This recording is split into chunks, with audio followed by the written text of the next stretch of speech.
Is the Lange report, negotiations for the Transatlantic Trade and Investment Partnership TTIP, and I give the floor to the rapporteur, Mr. Lange. Dankeschön, Herr Präsident. Thank you, Mr. President. Commissioner, colleagues, looking around at the global economy, one can't help noticing unprecedented globalization underway, and our companies, our businesses, our workers are in the middle of this globalization process. For us to mold this globalization process, that is our democratic duty. We have to set standards which take into account the interests of citizens and workers. This is not like an old-fashioned free trade agreement about customs duties. This is about rules and standards, and therefore, in order to set proper rules and standards, we need openness and transparency in the negotiations. Otherwise, the process is not serious. Hence, we are calling for maximum transparency, and we'd like to see civil society involved in the negotiations. It's not about customs duties, it's about sensitive, important matters. And therefore, colleagues,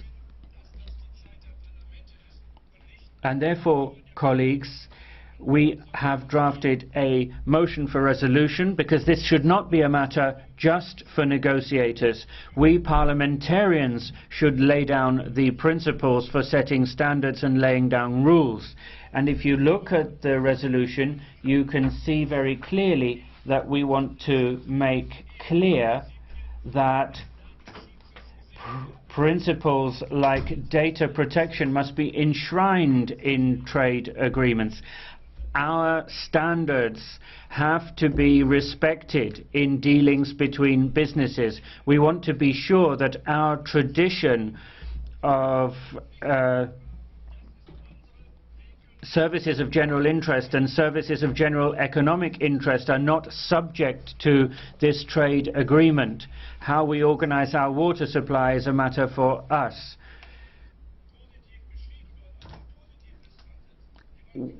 When it comes to services, we believe there should be a positive list. The legislator's right to legislate should not be undermined by private arbitration courts or other bodies. So clear rules in this trade agreement, clear rules to ensure that workers can work in satisfactory conditions, so that we have a quality and efficiency-based trade rather than social dumping or environmental dumping. Hence, there is a robust chapter on workers' rights in the resolution. Colleagues, I'm not sure if we're going to achieve all of this in the end. We may yet fail. We therefore have to understand that it is us who decide about this trade agreement. However, if you don't fight, you've lost before you've even started. That's why we're fighting, that's why we're arguing for a good trade agreement. Thank you. Thank you very much, Mr. Lange. Now, on behalf of the Commission, Ms. Malmström. President, ladies and gentlemen, TTIP is a broad negotiation. It covers traditional trade issues, but also many other issues, from medical devices regulation, financial services, sustainable development. And to get it right, we need the engagement of the whole of this Parliament. And this resolution is proving that engagement. The fact that 14 committees, in addition to the Inter Committee, were all active proves that you are very engaged in this, and has enabled the whole Parliament to take part in discussions, in deliberations, and in the getting to know all the details of this agreement. When President Juncker came here to present his agenda for his Commission last July, he made clear that TTIP was one of his core priorities. And this House, at that time, voted very strongly for his agenda. And why? Well, because TTIP is an essential part of the Commission's strategy to open markets around the world. We are doing that not to benefit a small few, but in order to create opportunities for the whole of Europe, the people of Europe, the consumers of Europe, the entrepreneurs of Europe. 1 in 7 citizens in Europe have a job thanks to exports around the world. Those jobs are highly skilled and better paid than average. 4.7 million of those jobs are linked to exports from the US. To the US, of course. TTIP would help increase that number. It would also make goods cheaper and more varied for consumers. And it would help to make our small and medium-sized companies more competitive. They would find it easier to export and to get their imported components and raw materials more cheaply. Those are solid economic advantages. We cannot afford to turn our backs to them now nor in the future. Second, TTIP is also a strategic alliance with a country that most shares Europe's commitment to core values and high level of protection of people and of the environment in our regulation. And we need an ally like this to shape the globalization we see deepening before our eyes every day. We are more affected by economic and political decisions made in other countries than ever before. And we particularly need an ally because we know that the strength of our voices in the world is, in relative terms, decreasing. TTIP guarantees that partnership with America for the future, and we cannot afford to turn our back to that either. There is, honourable members, as you know, an unprecedented debate about this agreement. That's a good thing. I respect people who have doubts, questions, across the continent and within this House. I take those concerns very seriously and have engaged a lot with national parliaments, with this parliament, with NGOs, with civil society and other stakeholders to listen and to try to understand the concerns. And I hope that all these people see the changes we have made to take account of their views. Since last November, I have opened up these negotiations to unprecedented public scrutiny. I have put EU negotiating proposals on the internet and increased the access of European members of this Parliament and representatives of the Member States to the process. I have visited so far 14 national parliaments to exchange and to open channels. And I'm happy to say that TTIP is the world's most transparent bilateral free trade negotiation. We have also made clear where we stand on public services, such as public health or water concessions. This is a concern I've heard very frequently. I have, together with Ambassador Froman, the US Trade Representative, made a joint statement. The EU and the US are fully united around a crystal vision that nothing in TTIP will change the fact that only Member States choose how their public services should be organised. We have also made it very clear where we stand on regulation. I put the proposal on cooperating with the US online, and it says that there will be no limitations on the power of this Parliament or any national parliament or European governments. We want the benefits of shared expertise, and we want opportunities for our people. That's all. And I have made proposals for a deep reform of investment protection. The result is a completely new approach. We still want to foster job-creating investment, but we are proposing a new system that sets down the right to regulate in black and white. A new system that takes us away from the private arbitration tribunals of the past. Instead, we want a future in which disputes are decided in an international investment court by judges and with the right of appeal. TTIP will be a step towards that goal, not the final result. It's an essential step given the role of the US as a global investor. And your resolution is a vital step in those negotiations, but it's certainly not the end of our conversation. The Commission will continue to be flexible to take account of your views. Beyond investment, we also have important proposals to discuss on how to best protect labour and environmental rights and our digital commerce. And there will be many more issues to debate over the course of these talks. They are far from over. These negotiations are far-reaching and a lot of work is still needed. I will continue to push the US on our offensive interests, including on public procurement, where we expect an ambitious proposal, but also on services, energy, geographical indications, just to mention a few examples. And your resolution will provide a vital base for that conversation. It would also be vital for the negotiations themselves. Having your priorities so clearly established help the Commission explain why we need to tackle them in the final agreement. So allow me to thank you for your work, to look forward to the debate that we are about to have, and to pledge my full cooperation with you as we jointly push for the results Europe needs. A TTIP that leads to jobs, growth and investment while protecting our values and democracies. Thank you, Mr. Chairman.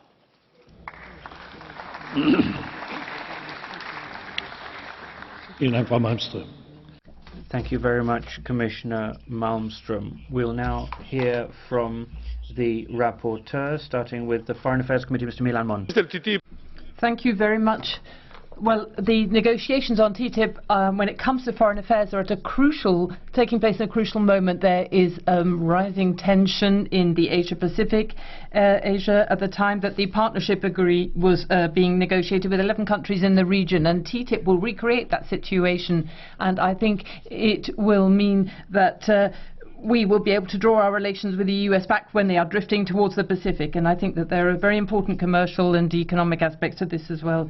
And in Europe, in the Mediterranean, everything that is happening there, yet another reason to strengthen our ties with the United States, who's a natural ally of ours. But also the EU and US economies are still very important in the world, and therefore TTIP will give us lots of opportunities to create this, and if we do not do that right now at the moment, I think then there will be other emerging powers who will be putting forward their interests and their values. But I don't think TTIP is the final point. I think that in future we are going to have to be concluding with the United States a political agreement as well that strengthens our ties and allows us to have bilateral framework for consultation and allow us to play our full role in this multipolar world. Thank you very much indeed. Herr Lietz.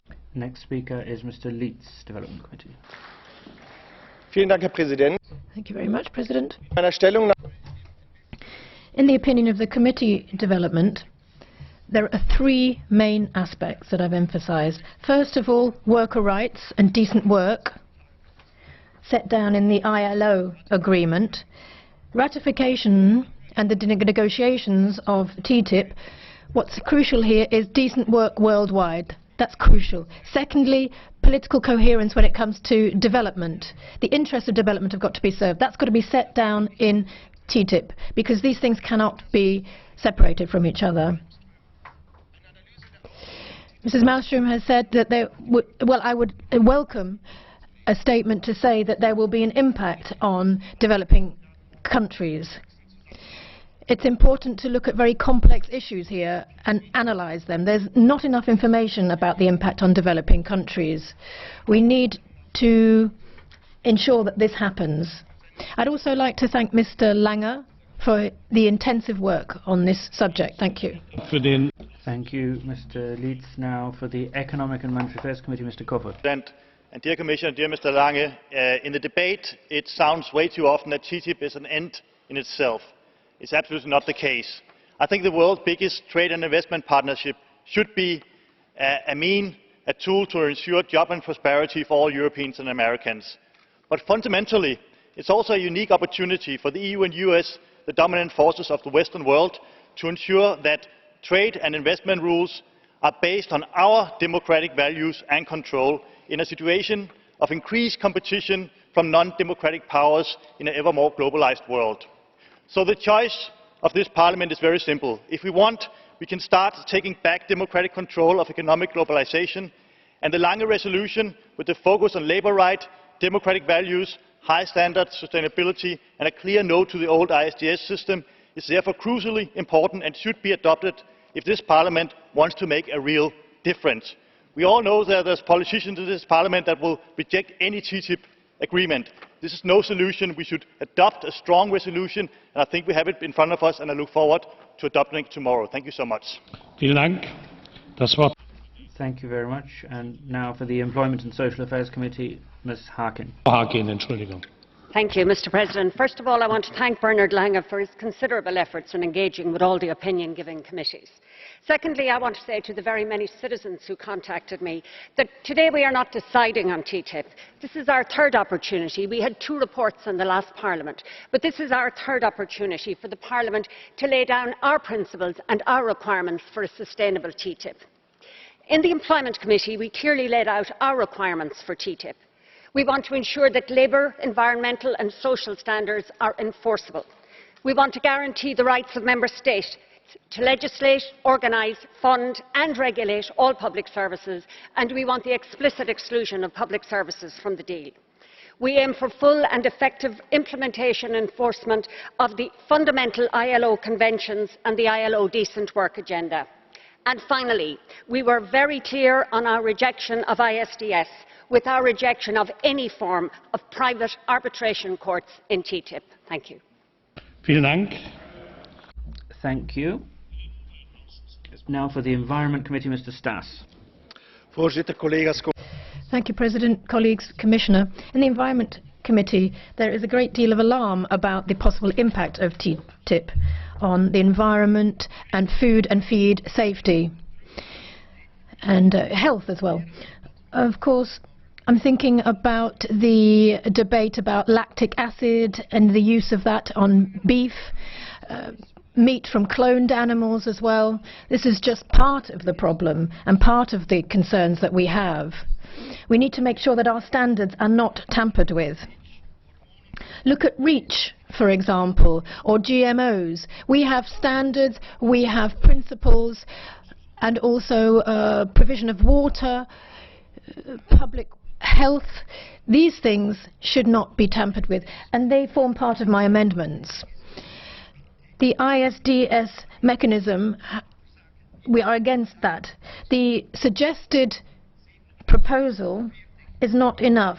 27 and 41, those amendments support the idea of getting rid of ISDS. That's got to be taken out of these negotiations entirely and of TTIP. Thank you. For the Industry Committee now, Mr. Buzek. Dziękuję panu. Thank you. I'd like to thank Rapporteur Bernd Lange for the very clear and open way he's led the negotiations between standing committees of the European Parliament. I think the overall opinion, taking into account the opinions of the opinion-giving committees, is an excellent one. There are 3 points I'd like to make. We're not going to gain from this agreement if we have very different energy prices on both sides of the Atlantic. We need to open up US LNG exports to Europe, but we also need to think about what it is that makes energy so expensive in Europe. There are all sorts of levies which make energy expensive in Europe, and we have to think about that. The rules on CO2 emissions, chemical industries, steel industries need to be protected. Access to SMEs, to public procurement contracts in the USA is something we also need to achieve, and all of us need to campaign for TTIP in Europe. Our citizens still have very little real knowledge about TTIP. Das Wort hat für den Ausschuss. Thank you. And now for the Internal Market and Consumer Protection Committee, Ms. CHARANZOVÁ. Thank you, President. Madam Commissioner, we want a smart TTIP. I will read every line to make sure it is so. And I would like to ask my colleagues to start thinking globally about the TTIP negotiations. In this debate today, let us focus ourselves on the important strategic questions about TTIP and Europe. How do we benefit from international trade if we fail to act on TTIP? What will happen to European standards as China rises if we are not part of the global decision-making process? What will happen to the 31 million jobs that depend directly on exports? And will Europe continue to have to get its energy sources from authoritarian governments? A smart TTIP is a tool to address all these questions. TTIP is more than just an economic agreement. It is a geopolitical agreement. While making us stronger economically, it will help us to confirm us as leaders in the world. I believe it would be an unacceptable mistake to miss this chance. Thank you, Commissioner.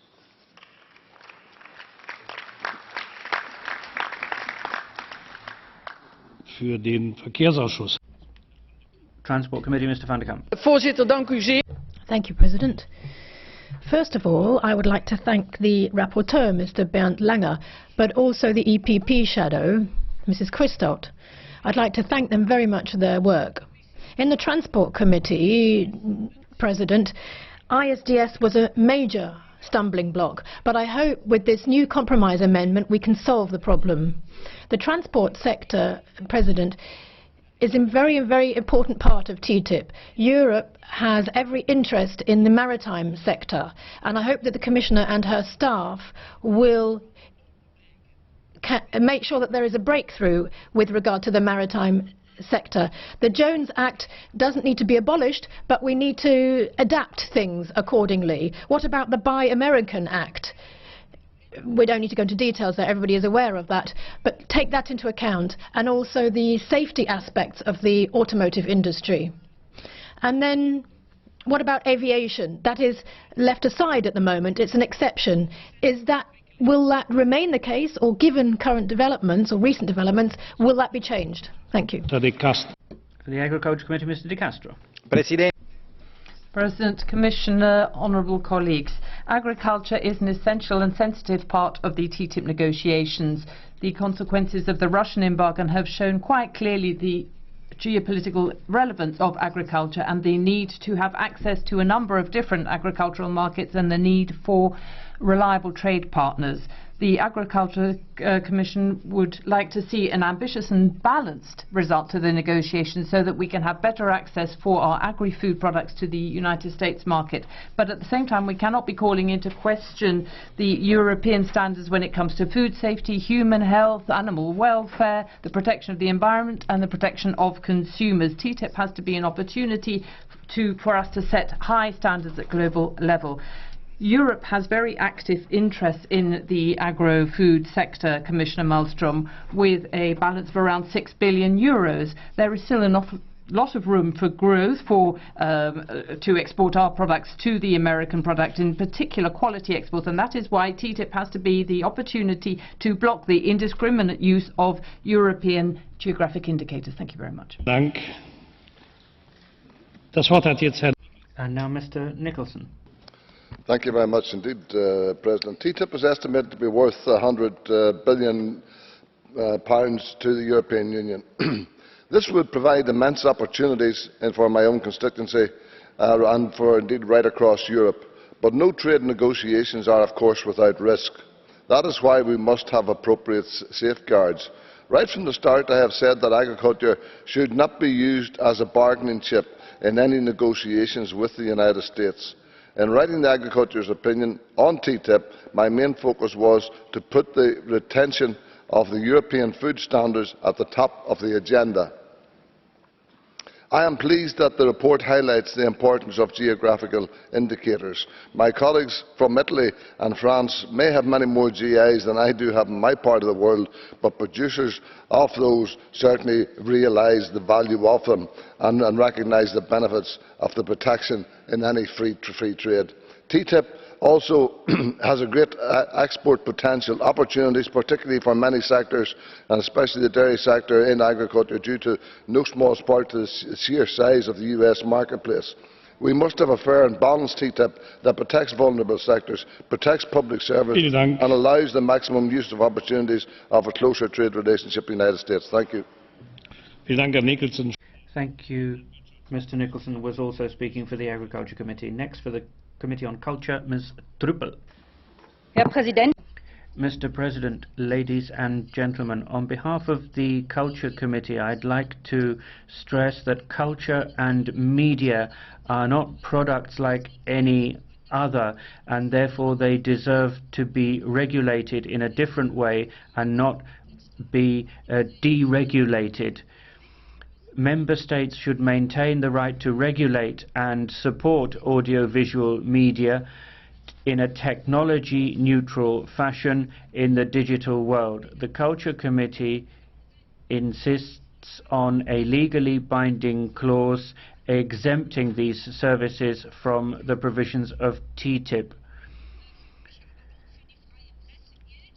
books and newspapers and the manner in which they are priced should also not be altered by TTIP.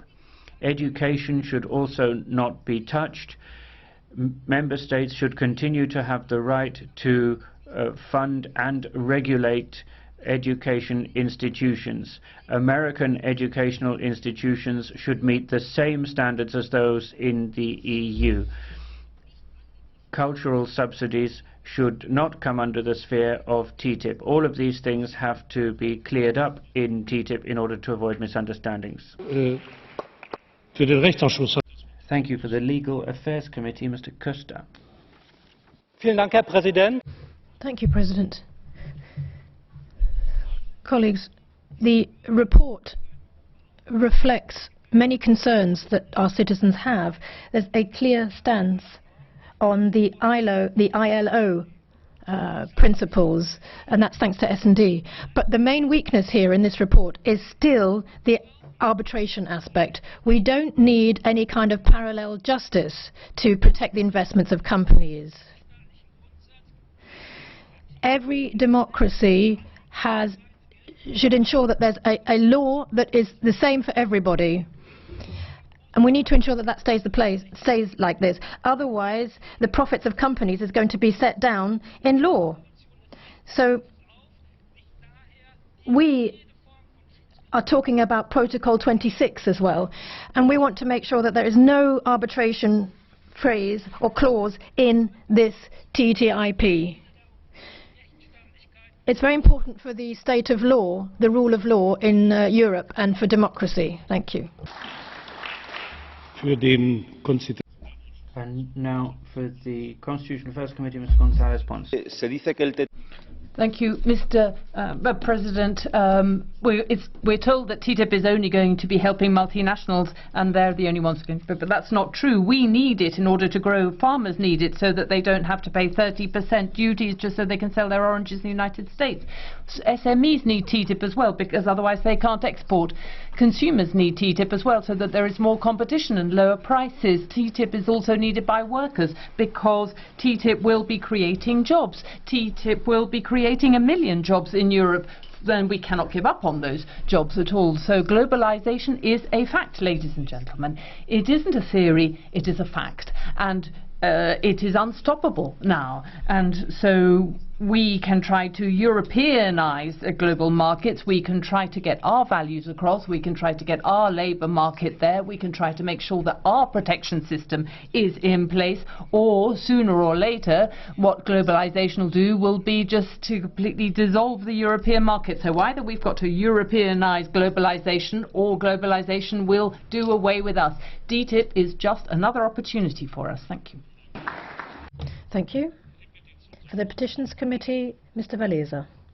Thank you, Mr. Chairman. I believe there are two vital objectives regarding TTIP. We have to reach a balanced trade agreement, but we also need to have mutual recognition of product standards, or we have to work towards transatlantic standards. The Petitions Committee received many petitions regarding TTIP, and the citizens raised a number of concerns that we as the representatives have to take seriously. Most of them related to the food qualities of imports, the rights of EU citizens to digital self-determination, transparency, economic impact, and the protection of investors in the ISDS mechanism. I was trying to underline the importance of the public consultations regarding TTIP, because this was the most important thing about these petitions. But I also was trying to incorporate the recommendations of the Ombudsman regarding this dossier in the context of the mobility package and also in the establishing of the visa reciprocity for the EU citizens of all member states, because I believe this is one of the key elements in order to take full advantage of this agreement. Thank you. Thank you. For the EPP, Mrs. QUISTHOUDT-ROWOHL. Thank you, President.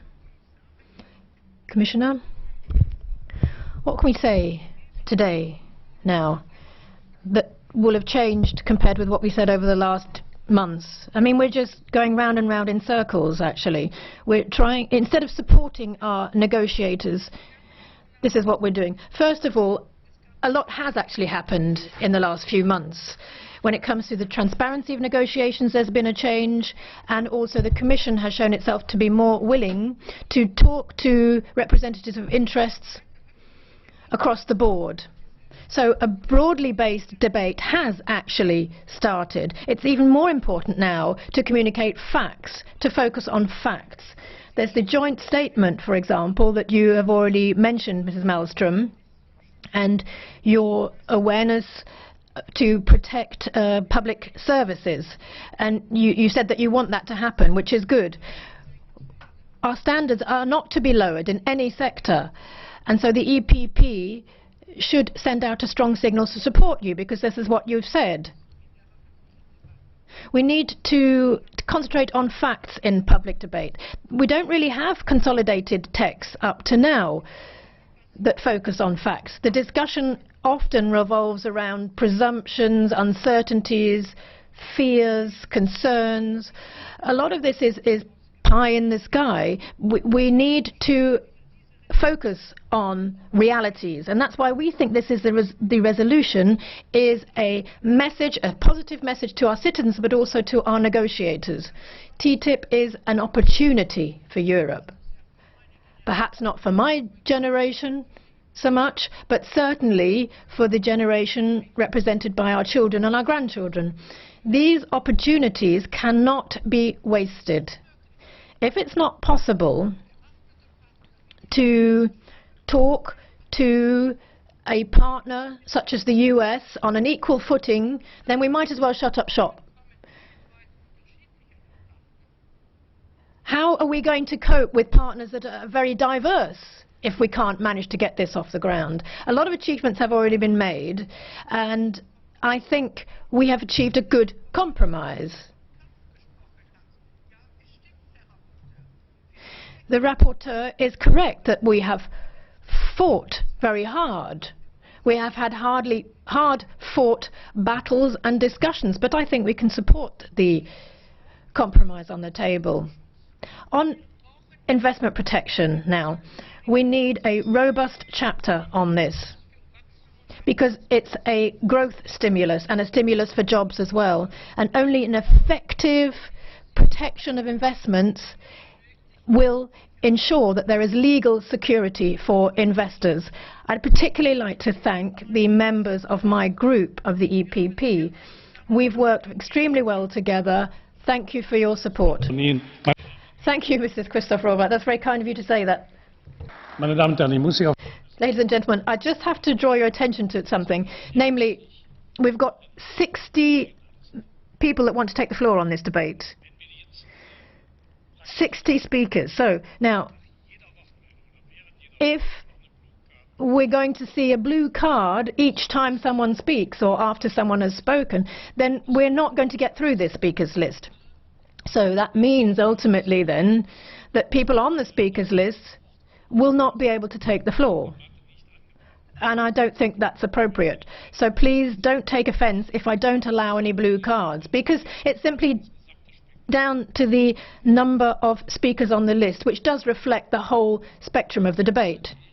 No, that's my decision to take, I'm afraid, and I've taken that decision. So I'm going to go through the speakers list accordingly. So now, Mr. Martin for the S&D Group. Das können Sie nach der Rede von Herrn Martin machen. Well, you can do that after Mr. Martin's speech. Go ahead, Mr. Martin. To firstly join the many members who have already thanked Bernd Lange for his hard work on this report. There's a view in some quarters, inside and outside this House, that our handling of TTIP has not been our finest hour.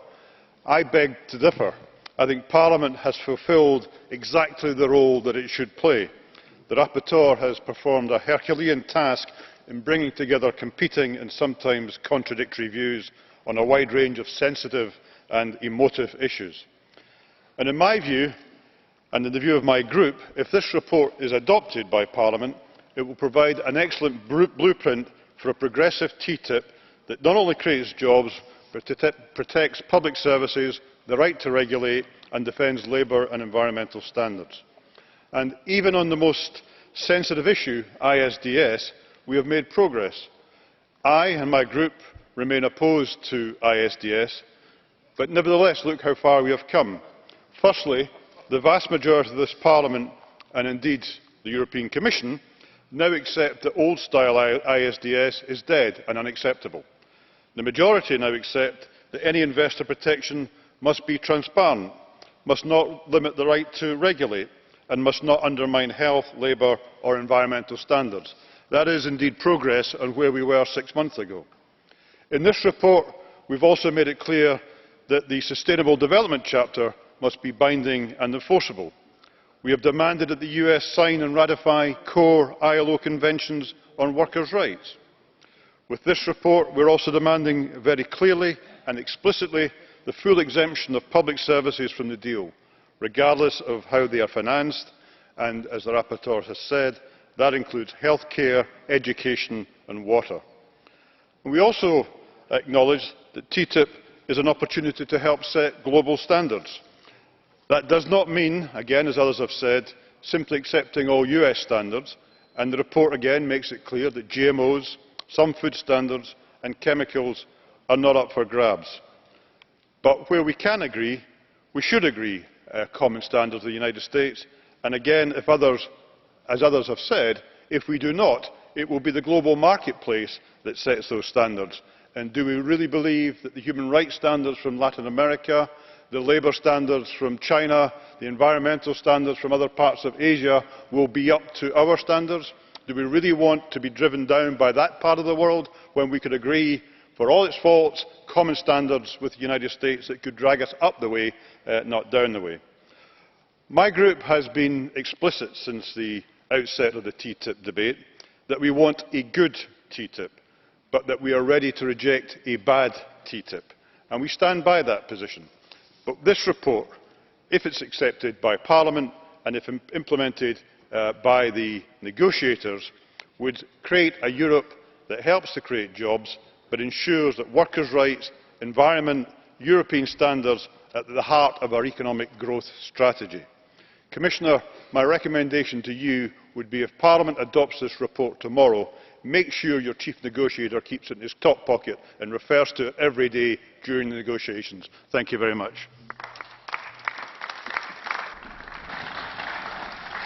Vielen Dank, Herr Martin. Herr Carthy, Sie hatten sich. Thank you, Mr. Martin. Mr. Carthy, have you asked for the floor?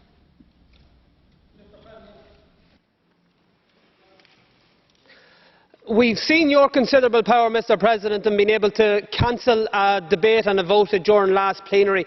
Might I suggest to you that you use that power to extend the time of this debate, to allow members to have allow blue card questions to be put to speakers, so that we have a real debate, and rather than expose this Parliament as a talking shop. Verehrter Herr Kollege. Dear colleague, I don't have the ultimate power to cancel debates. That was decided in plenary, a majority. So that's how that decision was taken. Secondly, we have already deferred the vote to 1 o'clock. So we've already extended the debate by an hour.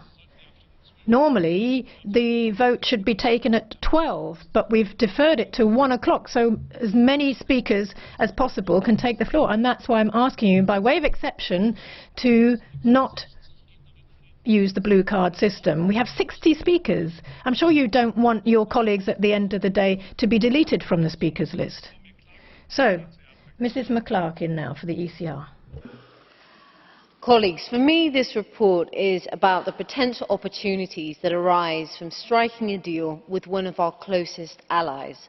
This deal can bring us the growth that we so desire, cutting red tape and reducing tariffs, so that our businesses of all sizes can flourish in a truly transatlantic marketplace.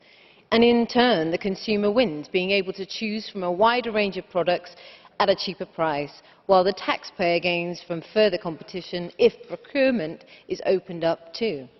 As we are all too aware, this isn't the only debate taking place this week. We will be discussing the situation in Greece, a member state that has fallen on hard times in one of the worst economic downturns we have ever known.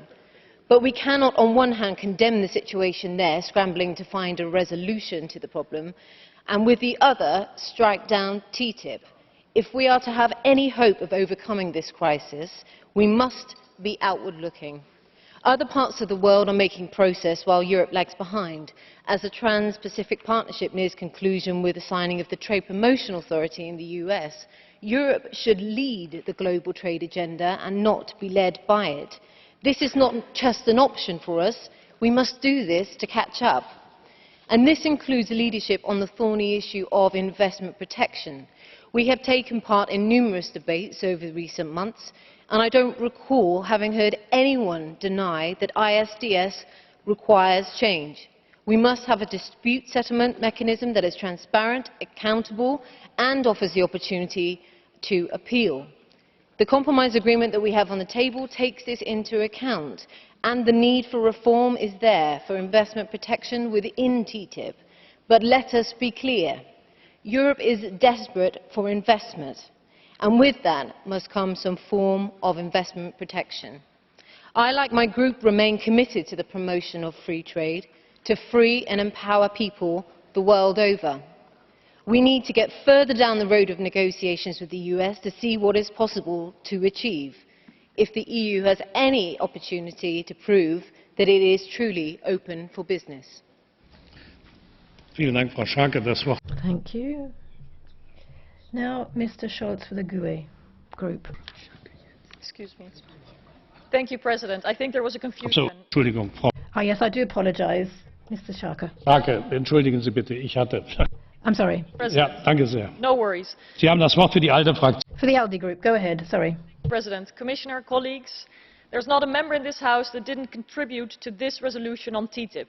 Informed by the daily discussions with citizens, civil society organizations, SMEs and companies. Their many wishes but also concerns are reflected in this intensive stock-taking.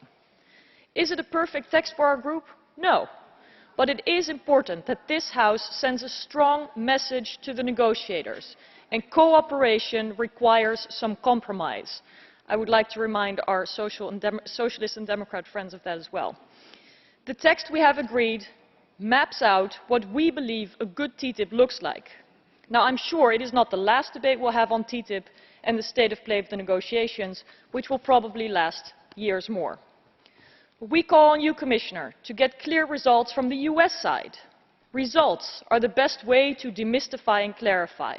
Of course, not to replace transparency initiatives, which we also encourage you to take more of. Now, concretely, we need market access for EU companies in the US, government procurement at all levels, and an end to protectionist measures that seriously restrict the space for our businesses, notably in the transport sector. We need benefits for SMEs so they can more easily expand business across the Atlantic.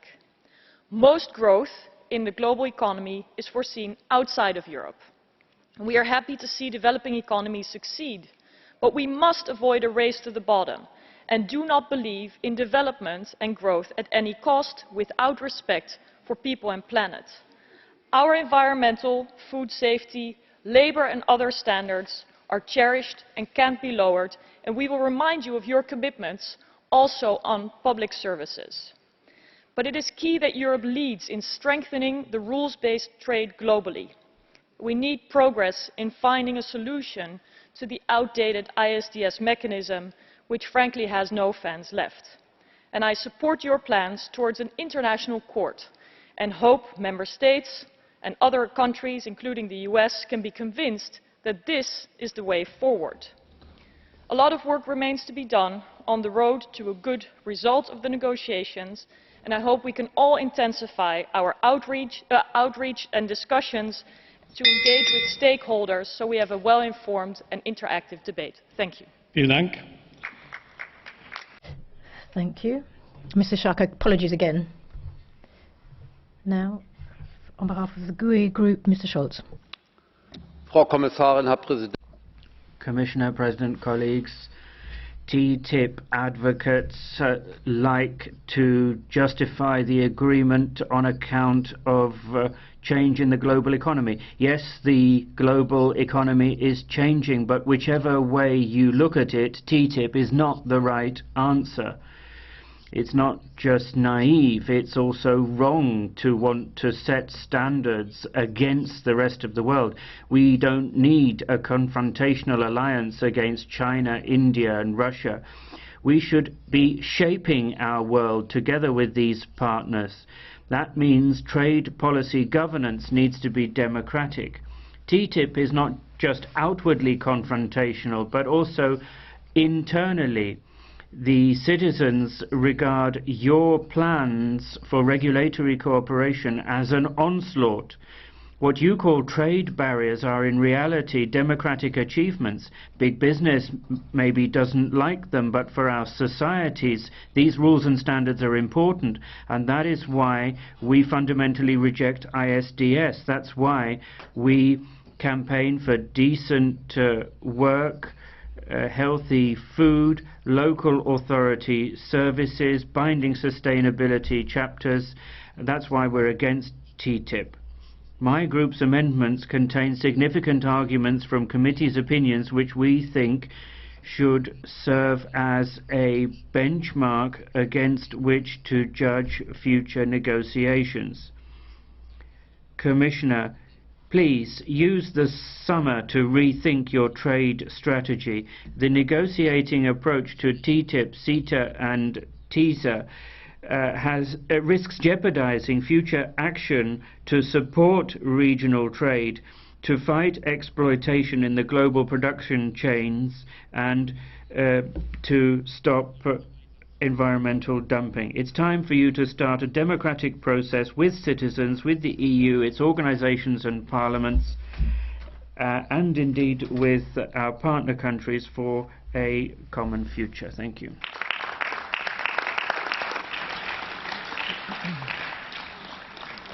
Für die Fraktion der Grünen. For the Greens now, Mr. Jadot. Chers collègues, Colleagues, we all know perfectly well that these negotiations are not a free trade negotiations. We already have free trade with the United States. This is a negotiation on our democratic areas, our capacity and a decision about the society we want to live in. Now, Commissioner, you say that you've consulted citizens. Well, then listen to them. When you consult them, 87% have said no to the ISDS. You say you're speaking for workers, but then listen to workers. Workers do not want these arbitration tribunals. They are very critical of this. You said that you are also speaking for consumers. Well, listen to consumers then. Consumers do not want these private tribunals. They are very, very critical of TTIP. Listen to the towns, listen to the regions, listen to the national parliaments.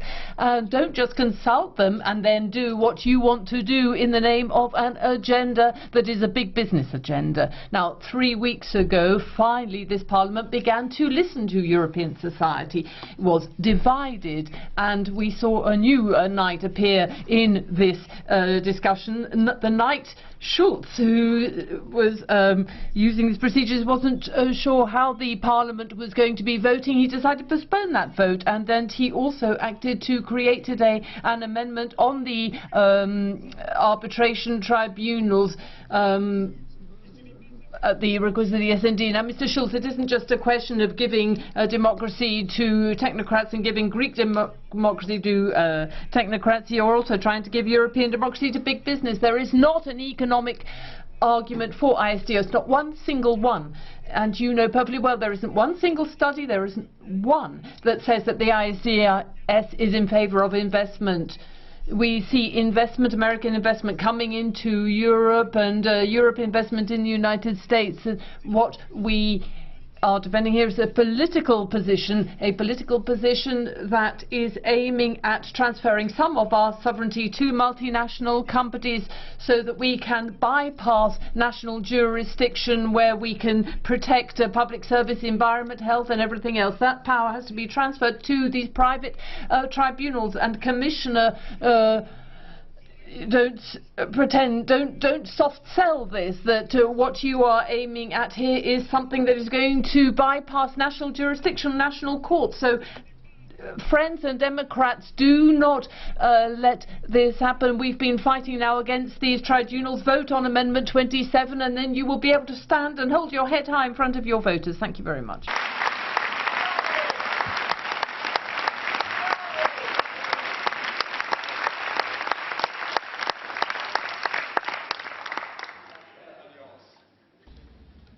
Für die Fraktion der For the EFDD, Mrs. Beghin. Grazie, signor Presidente. Thank you, President. Colleagues, the Commission and the US government are currently drawing up the worst possible attack on the standards and safety and health of the European citizens. It's the biggest swindle since the Second World War. And why?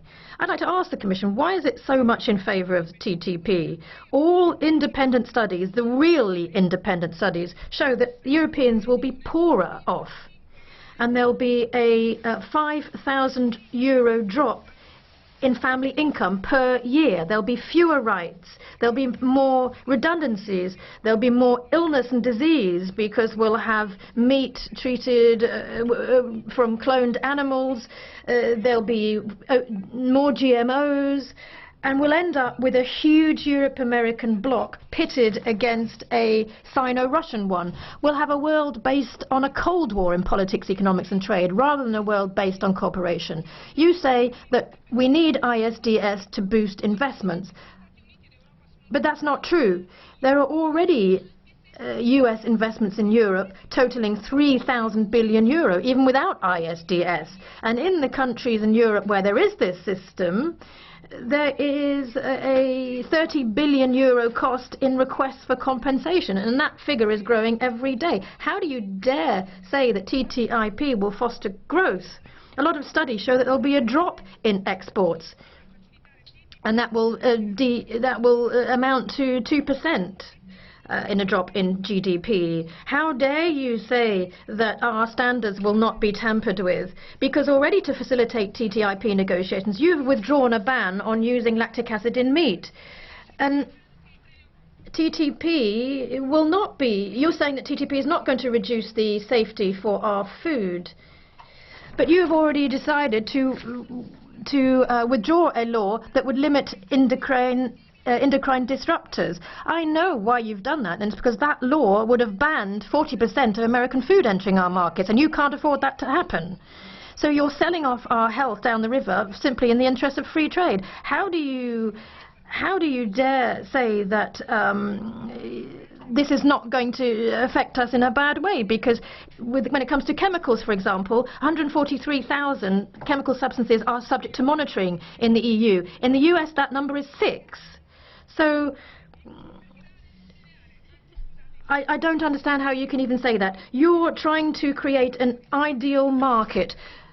That's how you see it, but there'll be no safety. There'll be no consumer protectioners. I mean, you are supposed to be regulators, Mr. Schulz, and instead you're being the servants of bankers and multinationals. You, Mr. Schulz, are supposed to be guaranteeing impartiality, but you are guilty of proposing a shameful compromise. It doesn't actually say anything. You're selling off our health to protect international investors. It's not corporations that have elected you, ladies and gentlemen. I think you should show the courage to follow that through. Otherwise, at some point, you'll have our citizens to answer to. Thank you.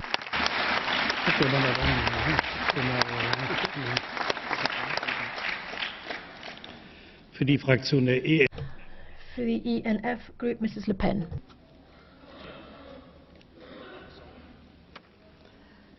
Martin Schulz. President Schulz, at the last session of this Parliament in Strasbourg, you tried to stop the members of the Parliament voting on amendments on TTIP, and you used an obscure parliamentary procedure to do so. I think you are scared that we will be voting on amendments that are against TTIP, and you failed in that attempt. Because finally, all these amendments are going to be voted on tomorrow in this chamber. And we will all remember that your attitude revealed that you really do despise democracy, even though in your role as President of this Parliament, you claim the opposite. But, you know, the same causes bring about the same effects. And it is this disdain that the Greeks have just thrown back in your face. But let's get back down to nitty-gritty here. We have here in front of us a European Parliament report on the TTIP. Now, there are some amendments that have been put forward by some brave members of Parliament, but other than that, this is a swindle. I think that there are no red lines put forward, and it's very dangerous with this transatlantic agreement. This treaty is a time bomb. Our quality agriculture could disappear if we allow our farmers to go face-to-face with the food industry in the States.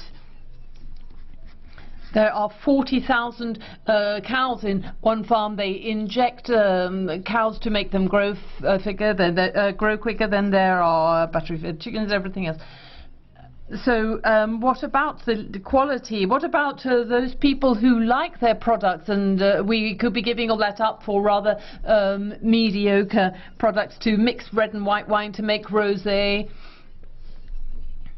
We would be giving up our European standards to have American ones, which are imposed through this, and they do not have the same standards as us, as we see regularly. And then once we have got all these standards in line, once they've, then nothing will happen.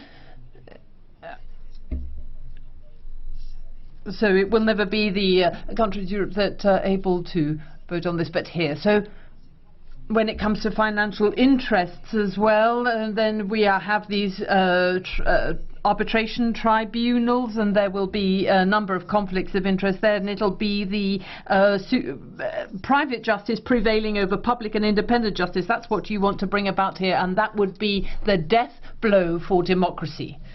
And I think that this TTIP actually will create a single market between the US and the European Union. It'll dismantle the European project that you claim to be a defender of. And I think all these statements that have been made are just trying to hide all the deleterious effects of TTIP. And we have been elected to represent people of Europe, not to sell them down the river. And I think that other than a few amendments against TTIP, we are very much against this, and we will fight against it as long as we can. Das Wort hat jetzt der Fraktion. Now, Zoltán BALCZÓ from the Independents. Thank you very much, Mr. President. This matter is about negotiations between the EU and the USA, which are disadvantageous to Europe because the two partners are not on an equal footing, economically speaking. It's all about the rights of multinational companies. These global multinational companies can use arbitration courts to enhance their profits.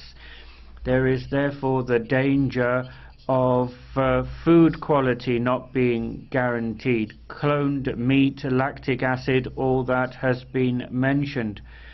The European Parliament's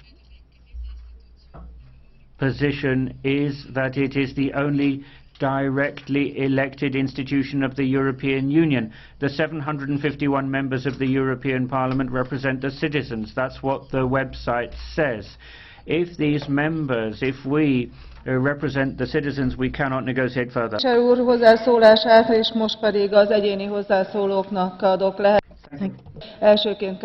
Thank you, Mr. Balczó, and now I give the floor to Mr. Kaspari, the first of the individual speakers. You have 2 minutes. Sehr geehrte Frau Präsidentin. Thank you, Madam President. Globalization is a fact. It's happening. We as the EPP don't just want it to happen like that with us on the sidelines. We want to shape it, and that's why we're in favor of trade agreements that are binding. We've had good experiences in the past with other agreements, trade agreements, and that's why we support TTIP. So people that are fanning the flames of people's concerns and being very populistic, I'd like to call on them to please stop disseminating these half-truths and even lies, and let's concentrate on the facts.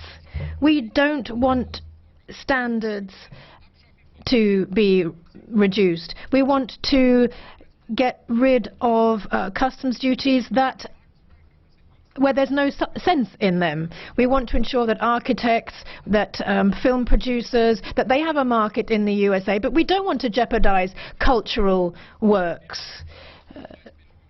We don't want to tamper with book pricing. There are many things that we want to stick to, and we don't want to see any changes. Also, when it comes to public services and local authorities, this is something that's important. We want to ensure that when there is a dispute, this can be settled, and that taxpayers will not be asked to carry the can and pay up in an arbitrary manner.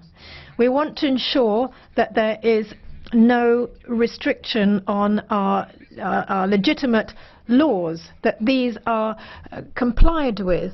We want to ensure that food safety is not jeopardized. That's what we're working for, and that's why we're in favour of TTIP. Mr. Jadot, Mrs. Harms, this has happened on several occasions now, that somebody from your group takes the floor. Populists on the left and right-hand side applaud, but a lot of members of your groups are very embarrassed and don't clap. So just be careful about who you're jumping into bed with. That's what I'd say to you. Thank you.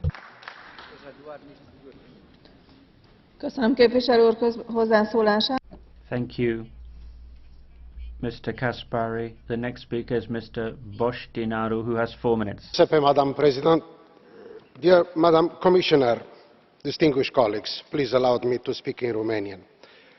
Obiectivul nostru este de Our objective is to get the best possible agreement. It won't be an ideal agreement because there's no such thing as an ideal agreement. That would be utopian. We want the best agreement possible for the benefit of EU citizens, which will guarantee the rights to national and foreign investors, and which will place high standards, high social standards, high environmental standards, and high standards for transparency on all concerned. This is fundamental because we are laying down guidelines for the European Commission in the negotiations. The Socialist group is very much committed, and it's going to be very difficult to vote in favor of this agreement if these guidelines are not respected. We need to ensure we draw a distinction between true and false, and between reality and manipulation. We need to be sure we have high social standards, high environmental standards, and we need to ensure that public services come outside the remit of this agreement. Our objective is to guarantee competitiveness for EU companies, be they multinationals, be they SMEs, and we want to encourage foreign investment, which we very much need in the EU. We absolutely have to ask the Commission for a permanent investor-state dispute settlement mechanism in place of the private arbitration mechanisms in place at the moment. We need a mechanism which is subordinated to democratic principles, democratic scrutiny, guarantees independence, and allows for an appellate mechanism. That is exactly what Bernd Lange, my colleague, is going to be proposing. TTIP has to be a new generation trade agreement between two global players, reflecting the integration of our economies, laying down high standards for future agreements to follow. If we can't create these standards, then somebody else will do it. Look at the Trans-Pacific Partnership. Look at the Asian Infrastructure Development Bank.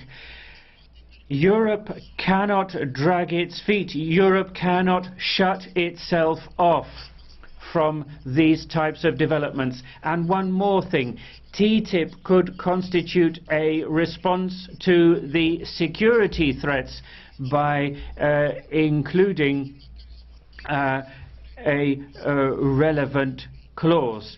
Those who oppose TTIP are wrong. China wants TTIP, and China wants a bilateral agreement as a stepping stone to future agreements. Thank you very much indeed.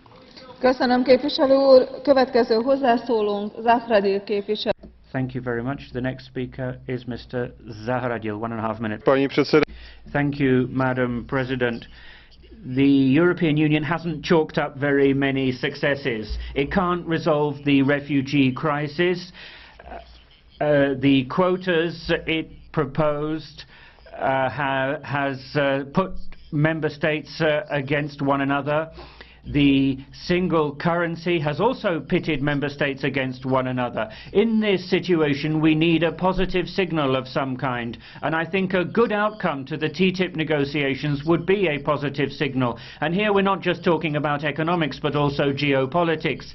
The European Union and the USA are two sides of the transatlantic civilizational coin. They should act in unison in terms of economics, politics and security. We have to behave rationally, we have to put aside our prejudices, and we have to do away with this ideological anti-Americanism, whether it comes from the left or from the right. Europe needs this agreement more than the United States does. Without this agreement, the United States can turn to the Pacific. They will have their Trans-Pacific Agreement. The European Union will have nothing. We will be seen in the world as a bunch of incompetents who can't even negotiate a trade agreement. I think that common sense will prevail in the European Parliament. It hasn't always happened in the past. I'll be delighted to see this House for once deliver. Thank you. Köszönöm képviselő úr, de Sarnez képviselő asszonynak adok szót. Thank you. The next speaker is Ms. de SARNEZ for ALDE. Thank you very much, Madam President. There are two main reasons why there is justified concern about this trade agreement. First of all, it's not just transparency, but that's one thing. People have not been involved in the debate. People haven't known what's been going on, what's being discussed, what's on the table, and I think that's a great shame. There should have been a previous debate before negotiations were entered into, and before the European Parliament says yes or no. Secondly, public opinion justifiably feels that we're not on an equal footing at all with the USA. Not at all. That Americans are better at defending their own interests than we are at defending our interests. What about the public procurement market in the USA? They are open and restricted to small companies in the USA. We need to look at this. The situation is not equal at all. It's not the same for European investors or European SMEs. And I'd like you to take these concerns into account. Thank you. Thank you. Please respect your speaking time. Otherwise, we are going to run into difficulties at the time of the vote. The next speaker is Ms. Sanchez Caldente. Thank you very much. Well, I would like to thank everybody, the Grand Coalition, because for some week now it does appear that you have reached some sort of agreement. We don't need to debate or vote anymore. Mr. Schulz, President of the European Parliament, did have to bring order about against those who are discussing on this.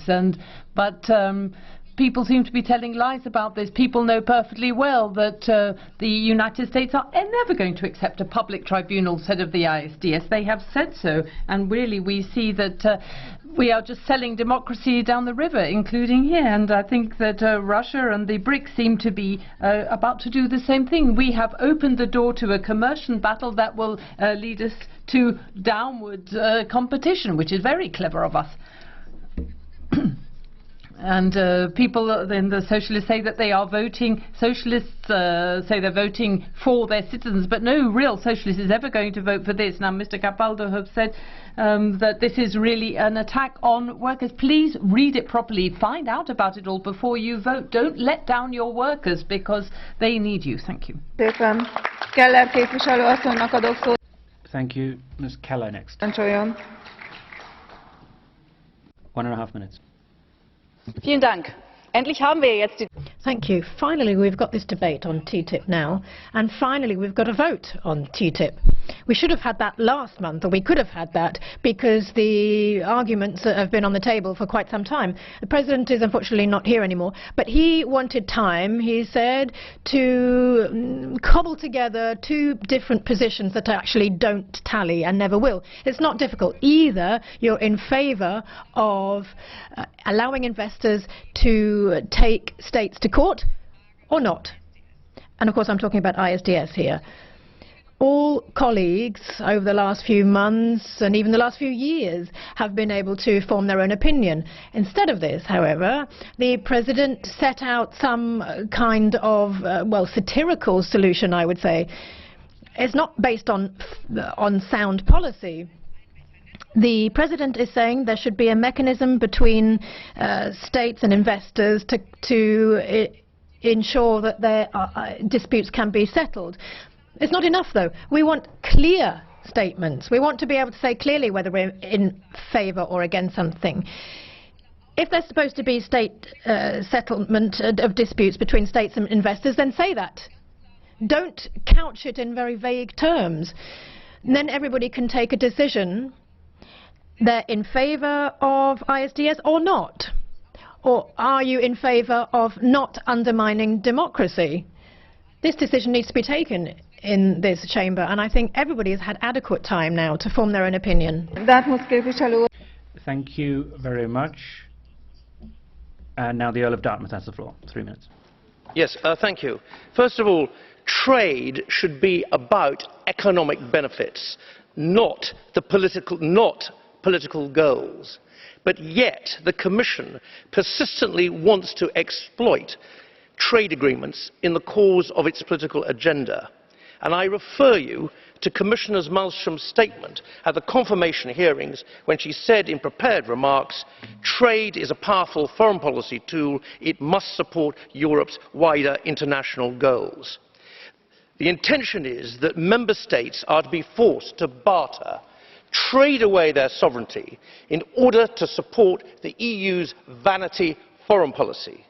The EU should not manipulate the UK's trade, nor that of any other member state, in order to promote the political pretensions of a wannabe European superstate, not with any trade agreement and not with ISDS either. Now to the detail. First, the British National Health Service, the NHS. The British Labour Party has spent months, years even, falsely accusing our party of wanting to privatise the NHS. And incidentally, in these false accusations, they've been consistently aided and abetted and disgracefully by the BBC. But in the intercommittee, UKIP was the only British political party to table amendments that would have fully and properly protected the NHS. It was the S&D group, of which the Labour Party is a principal component, that saw to it that no one got to vote on our amendments that protected the NHS. UKIP stands up for the NHS, even as the British Labour Party does not and fails to do so. Now, I have to make a potentially embarrassing personal confession, which is this. On a personal level, I rather like President Scholz. However, his exploitation of the rules to delay the vote on the amendments in last month's plenary was not President Scholz's finest hour, and I very much hope that this does not happen again. But we are getting to vote on the amendments tomorrow, and I urge members to support our EFD amendments. And these require, very simply, that the Commission does not use TTIP to establish a global regulatory regime, nor as a device to advance the foreign policy goals of the EU, nor to set up a parallel system that would undermine national courts and national legal systems through the much-mentioned ISDS. And above all, our amendments require the Commission to exclude specifically our British National Health Service from TTIP in its entirety. Thank you very much.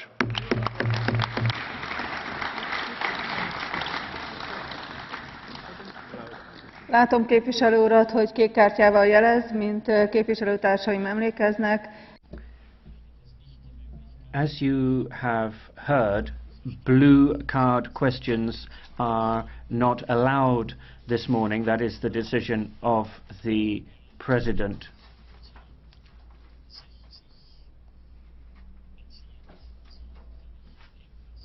And I am not going to allow blue card questions either.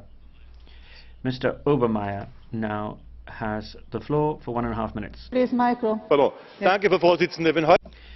Thank you, Madam President. There are just 3 amendments that have been dropped. I don't think it was the number of amendments that led to the delay. I think the Bureau of this House wanted to put off the vote because they were worried about losing. Nothing is changing. There's going to be no transparency in negotiations.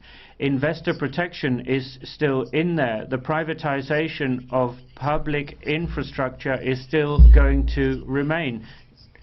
I could continue. There are many unresolved issues, including the import ban on cloned beef and regulatory cooperation, where member states are going to be deprived of the right to legislate.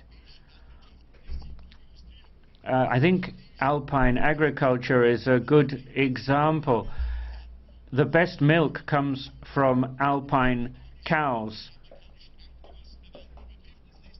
The quality is much better than that of American milk.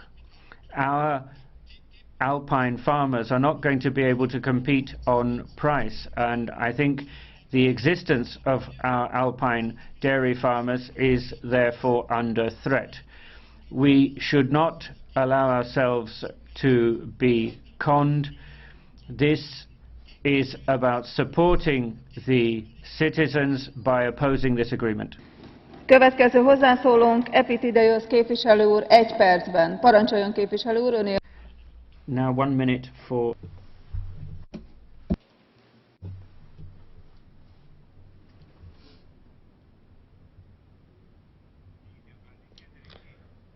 The transatlantic partnership on trade and investment is the most important effort to have development and competitivity on both sides. And we will create new principles and rules. Ms. Clinton said that the TTIP is a commercial NATO, so something which is equivalent to the military agreement about NATO. So we must be very careful during the negotiations with the USA. These negotiations should be transparent. Unfortunately, we think that the USA are not for transparency, and we should worry about that.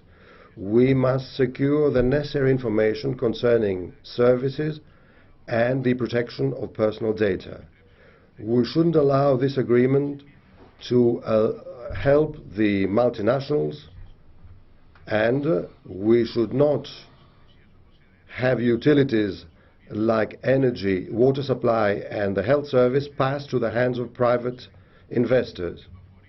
We should stop the unbridled profiteering of the multinationals. This agreement should not become a manipulation of the peoples.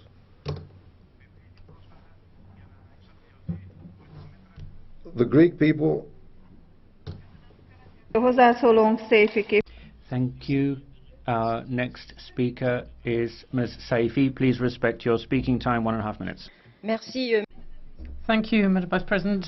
Commissioner, colleagues, we must not be mistaken about what today's discussion is about. It isn't voting for or against TTIP. It is really a chance to remind negotiators strongly what the basic principles are that they have to keep to. This agreement has to be negotiated in a spirit of mutual benefit, but we will not be accepting it at any cost, and I would like to remind you here of what our red lines are. We will be absolutely intransigent when it comes to protecting our cultural diversity, in particular when it comes to excluding audiovisual services from the negotiations, and also our choice of company. We will accept no weakening of our social standards, our health or environmental standards either. Public services must also be excluded from negotiations. We also must protect our agriculture, in particular by excluding sensitive agricultural products and having a total respect for our geographic indicators. Another essential condition is to open up American markets, in particular public procurement, in particular again for SMEs. When it comes to the ISDS, we completely refuse this mechanism as it stands. We will not accept a mechanism for dispute settlement unless it is profoundly reformed and keeps to democratic principles. It must be transparent, it must include an appeal mechanism, it must work with totally independent judges, and in particular cannot call into question the right of states to regulate. We have heard the concerns of citizens, and negotiators have to realize that we will not accept this agreement unless they meet these conditions. Thank you very much.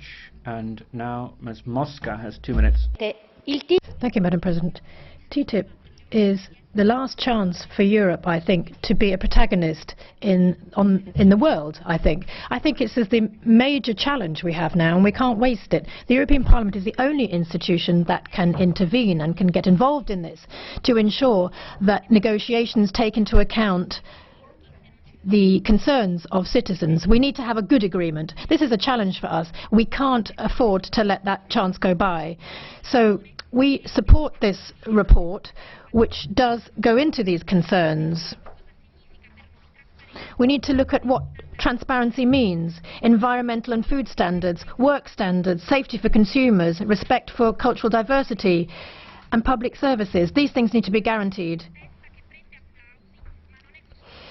It's very fine to come out with words that are going to be very populistic and appeal to people's gut feeling, but we've got to stick to the facts here. We want a good report, and that's why we've got to support this one.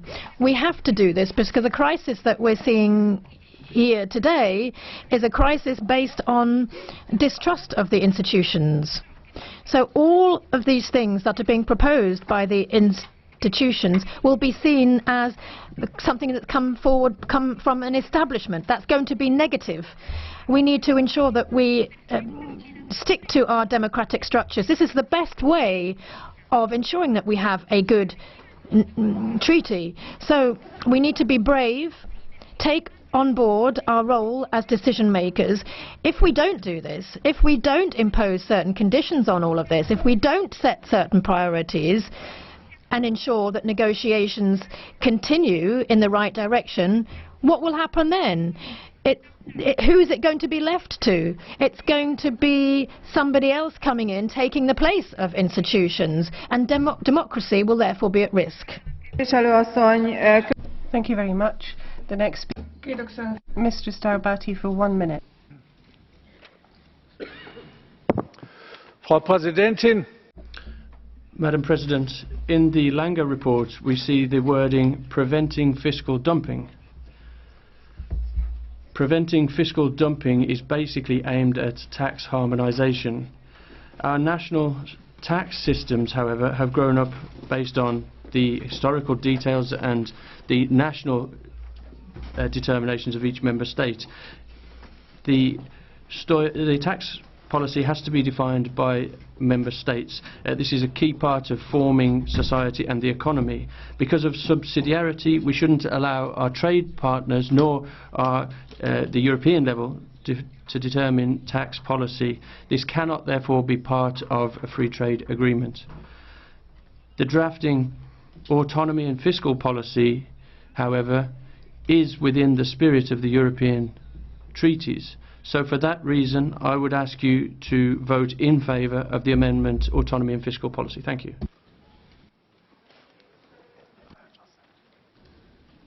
Thank you very much indeed. And thank you for sticking so closely and excellent to speaking time. Now Mr. Takkula for 1 minute. Thank you, President. To begin with, I would like to say that I'm very glad that we finally have the chance to vote on the TTIP agreement, and I'm sure that we will reach a consensus. And this will also facilitate the work of Commissioner Malmström when we have a common stance. Listening to this discussion has given me the feeling that both in the extreme right and the extreme left have been reading another report than the Lange report. So strange things have popped up here, but I hope that we will keep to the Lange report and vote on the basis of this. And now that I only have 1 minute, I want to say what Schaake said here. It was very pertinent.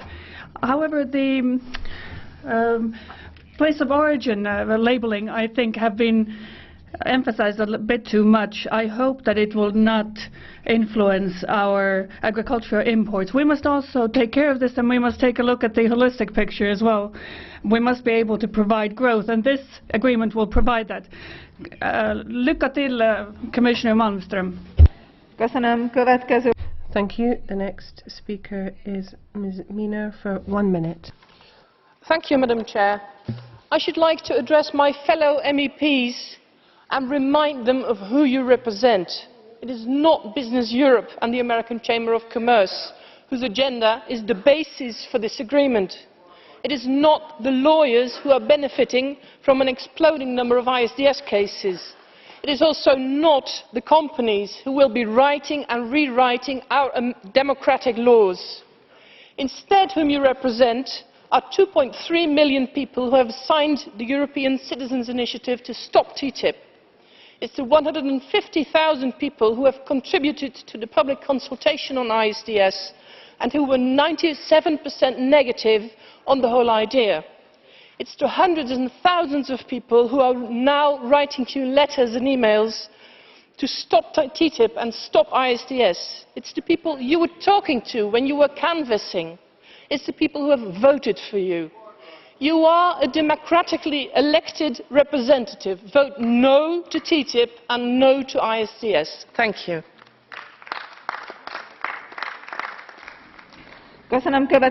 Thank you. The next speaker will be Ms. Evans for 1 minute, please. Go ahead. Thank you, President. I believe that TTIP will be damaging for the interests of my constituents in Wales, and that's why I take this opportunity to voice my opposition to it. I'm grateful to the many thousands of constituents who have contacted me with their concerns that TTIP threatens our public services and healthcare, our jobs, environmental and food standards, small businesses, and an issue vital for Wales, minority languages and cultures. I'm opposed to ISDS or any similar process under another name, which gives foreign investors rights to take legal action against elected governments, rights which are not granted to anyone else. TTIP is about power and profit. It's not about people. We need a real and open debate about what kind of trade deal that we want. A trade deal that will benefit and not threaten our democracy, standards and values. Thank you. Thank you very much indeed. Now, Mr. Lundgren for 1 minute. Thank you for giving me the floor, Madam President.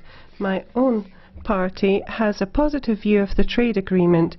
We believe that it will strengthen Swedish industry, because we're talking about barriers and obstacles to trade, such as duties levied. But this is a very complex issue. It's very difficult to determine the extent to which all of these various factors will affect Sweden.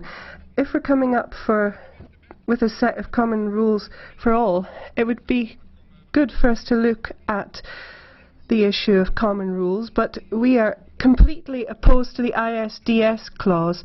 We have to be able to bolster the environment and labour rights in Sweden. And here we don't want a discontent investor to have an influence here. And how are we going to regulate imports so that we don't have problems with the internal market within the EU, because various studies have shown that exports from the EU are going to be reduced. Thank you. Thank you. The next speaker is Ms. Bisotto for 1 minute. Please press the micro. Yes. Okay.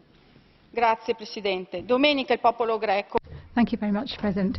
The Greek people voted on Sunday and took a decision. Everything changed on Sunday. Nothing will ever be the same again. The European Parliament has to take that on board and accept it. Colleague, you have to understand that TTIP is a treaty which has been put together against the wishes of our people, our citizens, our farmers, our entrepreneurs. We represent 500 million citizens in Europe, and we're supposed to give our consent to a 100-page report with hundreds of recommendations which have been compiled by the Commission. And we might aspire to think that the Commission will listen to us, but we know better than that. The Commission, the IMF and the ECB have got control of what is happening in Europe, and they're putting together a roadmap to the future which is really not appropriate. We ought to rewrite the old treaties, the Lisbon Treaty, Maastricht and so forth, because they have been the ruin of our peoples. And we ought to review the euro, which has right from the beginning been the failure of the European dream. We ought to have the courage to raise our heads, to look to the future with courage and see what we need to do to stand up to the Soviet Union, and we ought to act with courage as the Greeks did. The next speaker is colleague Zarianopoulos for 1 minute. Go ahead. Please use your micro.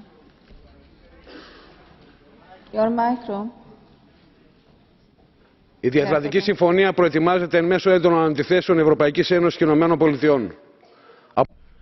Well, we're trying to set up an agreement between the European Union and the United States. What we have in front of us is a text which seeks to act to the detriment of the people and simply reinforce the monopoly of the United States around the world. We need common rules and standards which will allow us to free up the markets and remove tariff barriers. However, we have a problem in place, which is that the text as it stands will serve the interests of multinationals only. It will increase attacks against the people. It will have an impact on social rights, on society at large. It will help business to the detriment of people, with terrible ramifications for small farmers and so on. And it's simply impossible to follow the negotiations. TTIP will not change. People have to reject it because it's not in their interest. Thank you. Thank you. The next speaker is Mr. CICU for 1 minute. Sorry, 1.5 minutes. Grazie, Presidente. Thank you very much, President.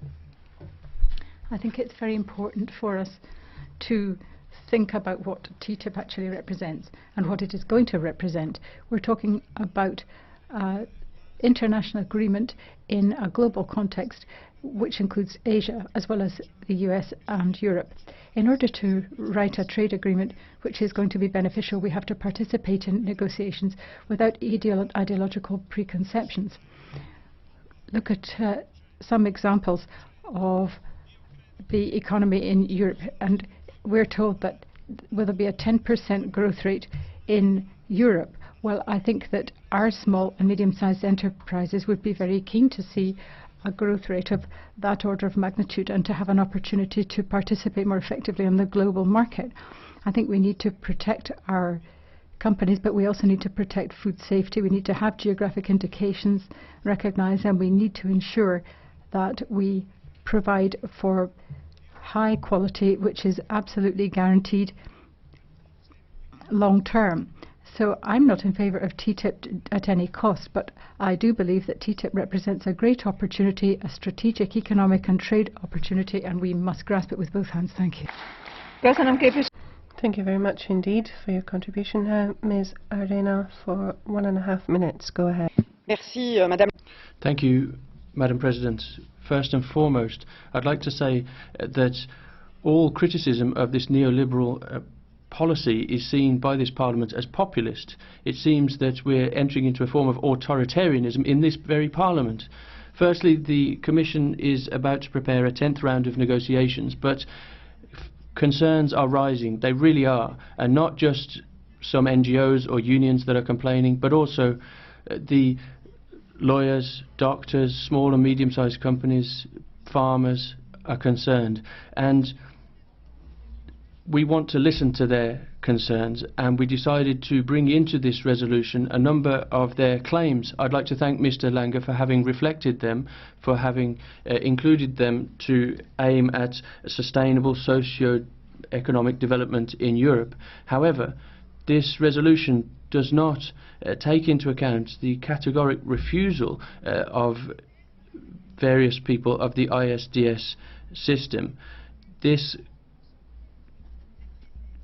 consultation has seen more than 90% of its participants against the ISDS, and unless a certain number of reforms are brought into this agreement, it cannot be accepted. We simply want recognition of the fact that public courts in Europe are competent in settling disputes in trade matters, and any other form of ISDS will not be acceptable. Thank you. The next speaker is Mr. Lunes for 1 minute. Go ahead. Thank you, Madam President. 1 in 7 jobs, 31 million jobs in Europe today, are already linked to the fact that we trade in Europe with the rest of the world, and we want to bolster that. We should be trying to get more trade, more jobs, more and better products for our consumers, and more opportunities for our companies. Unfortunately, it seems that there are some parties that are in favour of scaremongering. I think that we should give new certainty to our consumers and to our companies. This Parliament today will determine what can be negotiated on and what is excluded from negotiations. We should look at decent, fair trade and more innovation, more investments, more purchasing power for all. Now, if you prefer to follow the course of protectionism, then you're going to have to explain yourself to consumers in Europe. Now, we know that this is not going to be a panacea for all our problems, but I do think that it will be a shot in the arm for our companies in Europe. Thank you. The next speaker is Mr. Tremosa for 1 minute. Moltes gràcies, senyor president. Benvolguda comissària, dear colleagues. We need to increase the European presence in international markets to ensure that our return to growth is sustainable. Moreover, I regret the misinformation campaign against TTIP. No agreement has been reached yet, and much of what is being said gets ahead of the events for purely ideological reasons. This is why I support the opening of negotiations to reach a deal for TTIP, and would like to point out 4 issues that will decide my vote. First, consumer protection and European food safety standards are maintained, as you, Commissioner, said in your joint statement with Ambassador Froman, making clear that public services are excluded from TTIP. Second, European SMEs are helped to increase their exports by lowering non-tariff barriers. Third, American public procurement is open to European enterprises. And fourth, a reform ISDS that gives juridical safety to investments, based in the Malmström proposal for an international public court for investments, which is the right idea for me. So good luck with this Christmas tree. Thank you. Thank you very much indeed. Now, Ms. Forenza, for 1 minute, you have the floor. Noi diciamo occhi al TTIP. We say occhi to TTIP for very many reasons. I'm only going to focus on one today. It's democracy. Democracy is the value which the people of Greece reminded us is paramount on Sunday. I would like to remind the Commission and the President of the European Parliament, Mr. Schulz, of the fact that I think it is shameful that they should have participated in the whole Greek issue the way they did, flying in the face of respect for the principle of democracy. I'd like to say to you, Commissioner, that I think that regulatory cooperation is simply a Trojan horse to bring in multinationals, to play into their hands and to allow the rights of investors to prevail over the rights of citizens. And yet all this is invoked in the name of democracy. Non-tariff barriers are in fact the right to work, the precautionary principle and the right to health. There are many studies which show the impact of TTIP. They show that we would have more than 600,000 more unemployed people in Europe. that income would be shifted more to unearned income, that salaries and wages would be adversely affected. We have many, many reasons to say okay to TTIP. We believe in democracy and we feel that TTIP should be subject to a referendum too, and if it's not... Thank you. The next speaker is Mr. Turmes for 1 minute. TTIP ist keine Auseinandersetzung. The TTIP is not a conflict between the EU and the USA. The proposed trade agreement is all about the rights of the USA and the EU. It's about the rights of European regions and authorities and those in the United States, as well as small and medium-sized businesses and multinational corporations. The ISDS will weaken the rights of consumers and individuals and strengthen the hand of international companies. When it comes to international standards, these cannot be bypassed. We're talking about environmental, social rights, consumer rights. We want better European standards, and we don't want these to be diluted.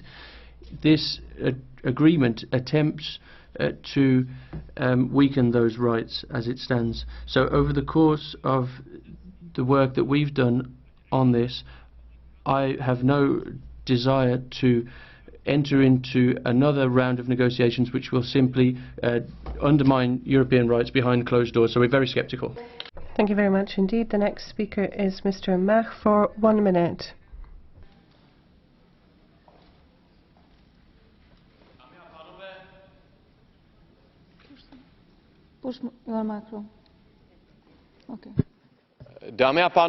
Ladies and gentlemen, as for TTIP, my decision is going to be simple. I am in favor of free trade between Europe and the United States. I am for removing barriers. But on the other hand, I am very strongly against ISDS as part of this agreement. What sort of an idea is that? That companies can sue countries for failure of their investments. Countries obviously must compete for investors, but they should not be undercutting these conditions at the price of lowering standards for taxpayers. Countries should compete by lowering taxes. They should offer a functioning justice system, for example, but not through this. So I will be in favor of TTIP if it's about free trade and if there's no clause on ISDS. So I'm in favor of free trade but against ISDS. Thank you. Thank you. Now Ms. Atkinson for 1 minute. Thank you, Madam President. My constituents in the UK have been in touch with me in massive numbers to voice their opposition to TTIP. This Parliament needs to understand the strength of opposition to this deal in the UK. For far too long, the European Parliament and the European Union have pushed through proposals that people simply do not want. Even the European Constitution, the Lisbon Treaty, rejected by voters when they were consulted, was pushed through in the same anti-democratic way. I didn't come to this European Parliament expecting to side with the left on this chamber, but I do so on TTIP for good reasons. In my country, the privatisation of healthcare by different governments has been a disaster. In the ENF group, we say no to TTIP in the interests of big Brussels and big business. We say no to a deal not in the best interests of patients, voters and individual member states. I am not here to represent the private interests who want to force through a TTIP which suits themselves. I am here to represent all those in the EU and Britain who say no to trade deals and negotiated in secrecy by the European Union and yes to a Europe of free and sovereign nations. Thank you. Now Mr. Fjellner for 1.5 minutes.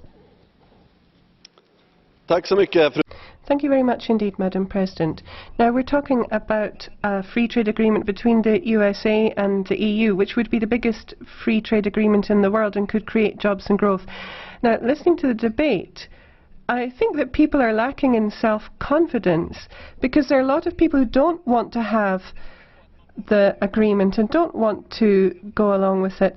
Now, here, we're talking about people who don't like the USA and don't like the free trade agreement, but now you're trying to put a spanner in the works.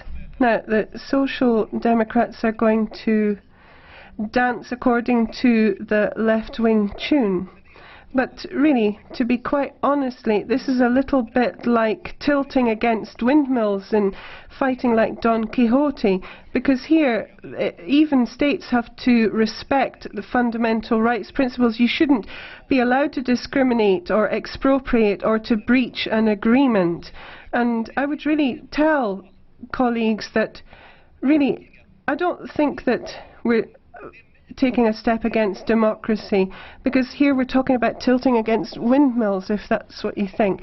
I know that we've got this resistance to investor protection, but really here we have to look about the principles of law which the extreme right and the extreme left are talking about. See, this is why I'm going to vote in favour of an ambitious agreement with the USA with strong investor protection. Thank you very much indeed for your contribution. The next speaker is Mr. Schuster for 2 minutes. Frau Präsidentin, meine lieben Kolleginnen und Kollegen, President, colleagues, we're talking about the Parliament's position on the TTIP negotiations. We're not taking decisions about TTIP. We are actually making recommendations on behalf of the European Parliament to the Commission as to what outcome of negotiations would be acceptable to Parliament and what would be unacceptable. And I think that we've discussed a lot of the points that are critical in the eyes of the public, and I think we've conveyed that thinking to the Commission, I hope effectively.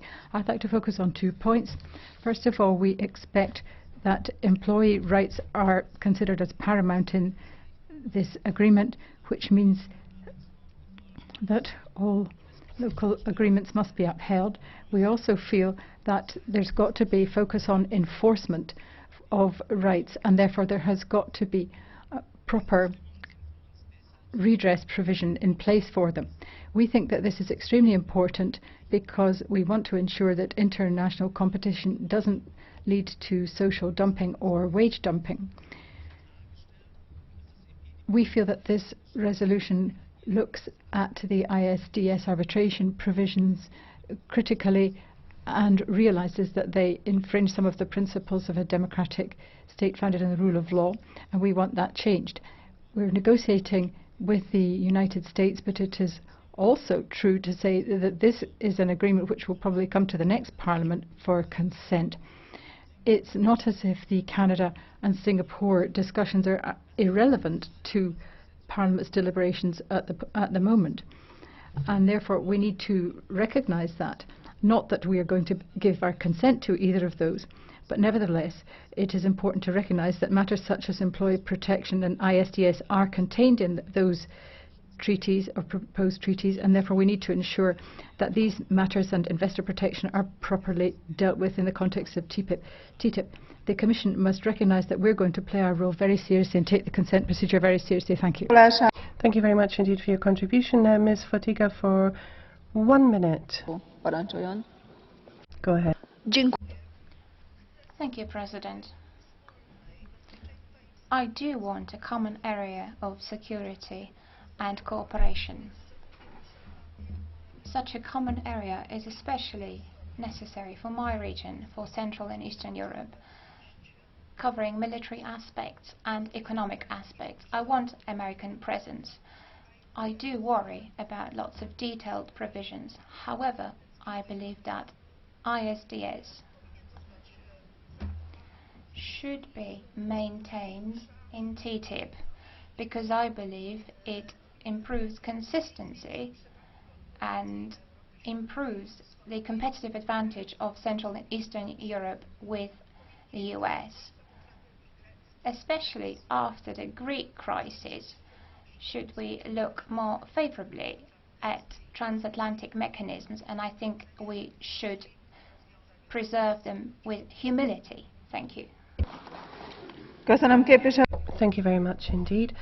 The next speaker is Mr. Telička for 1 minute. Go ahead. Chair, Madam Commissioner, I think that there is nobody in this House that would like to have a bad TTIP, that would like to have a disbalanced TTIP, that would like to lower the standards. I'm sure the Commission has no other interest as well. I should also say that we should have more confidence in our negotiations. We should have more confidence in our ability to monitor and control. It brings me to the conclusion and to the view that the main reason why we really differ, why we see and hear all these arguments, is that we just have different perceptions. That we have different perceptions on free trade, on current geopolitics and so on. So I think this is a fair assessment, and if it is so, I think we should say so. Now, I have listened very carefully to the Commissioner, and I must say, Madam Commissioner, I have understood you very well, and I have full confidence in what you have said. And in fact, I would like to say one important and final element. Nobody in this House has said today, on the basis of this or that agreement, we have a reason to be concerned. Why? Because there is no similar agreement from the past that would justify some of the arguments that we hear on the far left or far right. The reality is that there would be... You've used up your speaking time. Let's face it. Now, Mr. Kuloglu for 1 minute. Yes, thank you. Firstly, I'd like to thank President Schulz for his comments on life in Greece. He said that we really must ensure that the right government is put in place to take the right decisions, something that we haven't heard in recent years at all. Secondly, when it comes to the perception of democracy on TTIP, well, we have different perspectives here. The people want different things under different conditions to what's being negotiated. They don't even know what the Americans are proposing. They've never had the opportunity to read those proposals, and they don't know how those proposals have been changed along the way. This is not democratic. We could ask President Schulz about this. There are people who are going to have... Thank you. Now, Ms. Gott-Kato for 1 minute. We are the democratic arm of the EU institutions. Our job is to stand up for citizens and to tell you what they want. And I can tell you very clearly, they don't want TTIP. Well over 2 million have already petitioned the Commission to stop negotiating in their name. The only reason there aren't more of them is that many people still don't know what TTIP is. TTIP is a threat to our public services and our democratic rights.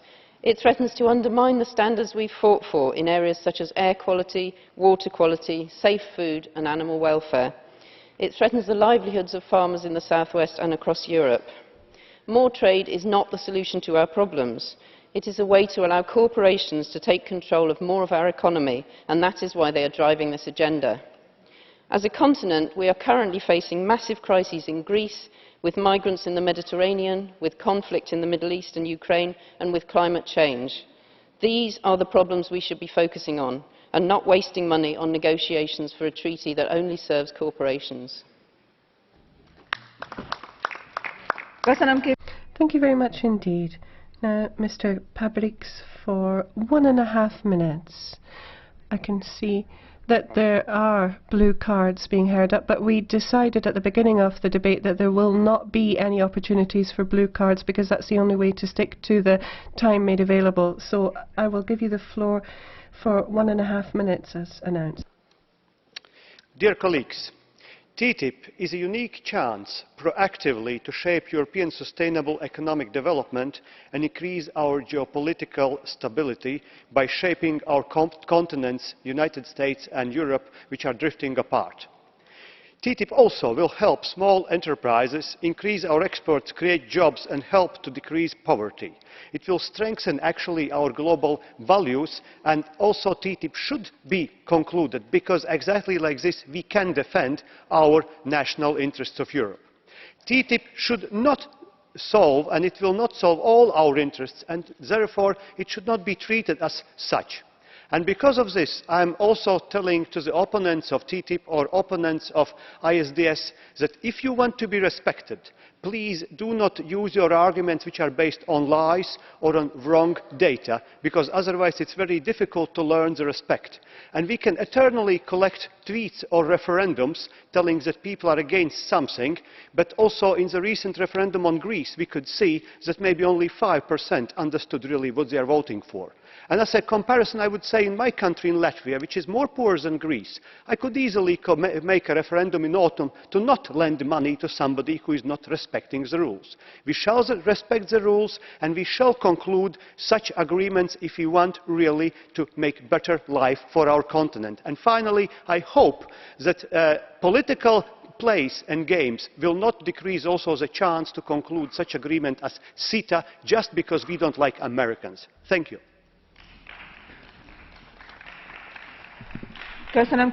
Thank you very much indeed. The next speaker is Ms. Rodriguez. You have 2 minutes. Gracias, Presidenta. Yo también me sumo en primer lugar a los agradecimientos al señor. Thank you very much, Madam President. I'd also like to echo the words of thanks that others have expressed to Mr. Lange for the good work. Also, I think a market economy is the best way to ensure progress within a social economy, as well as to correct its faults and to distribute the wealth fairly. And I think it's the best way of boosting jobs and growth. Unfortunately, some here don't believe in the market economy to facilitate growth through trade agreements. I think these arguments don't respect the principle of social democracy.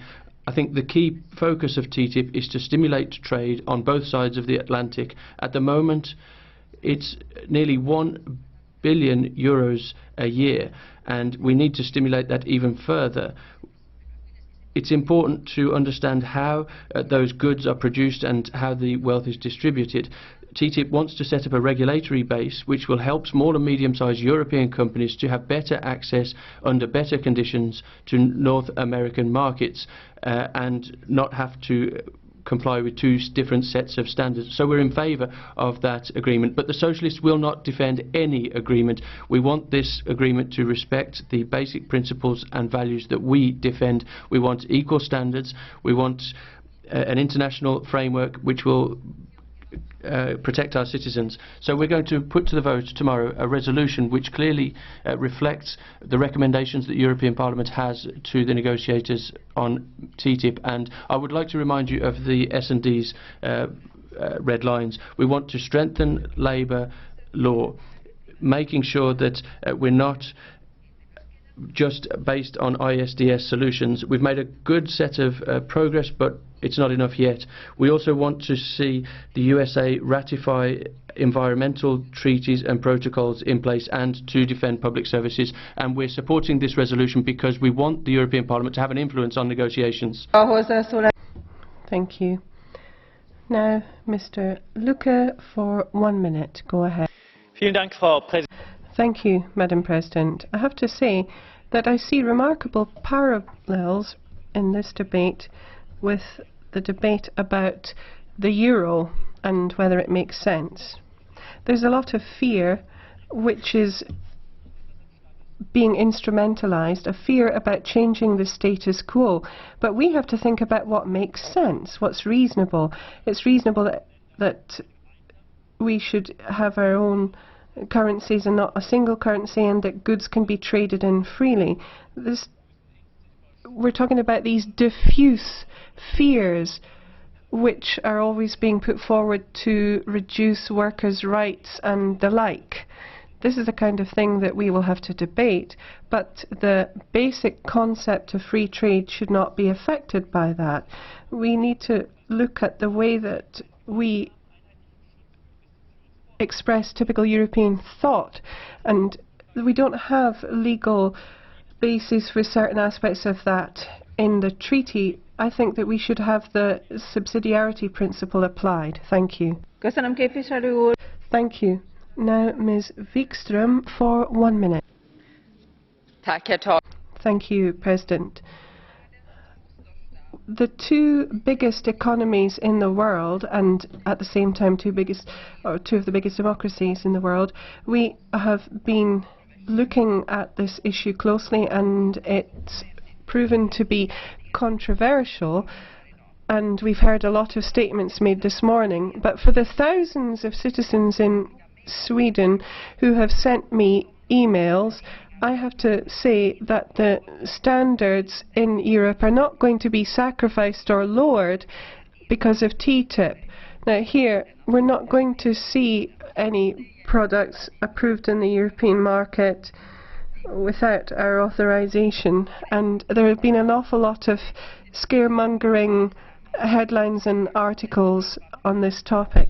We want to set the bar high because we want to defend fundamental rights such as the market economy, human rights, the environment, and so on, because they are self-evident for both of our countries, and we have got high standards. I think it's excellent that the Commissioner has actually fought for transparency, which I appreciate.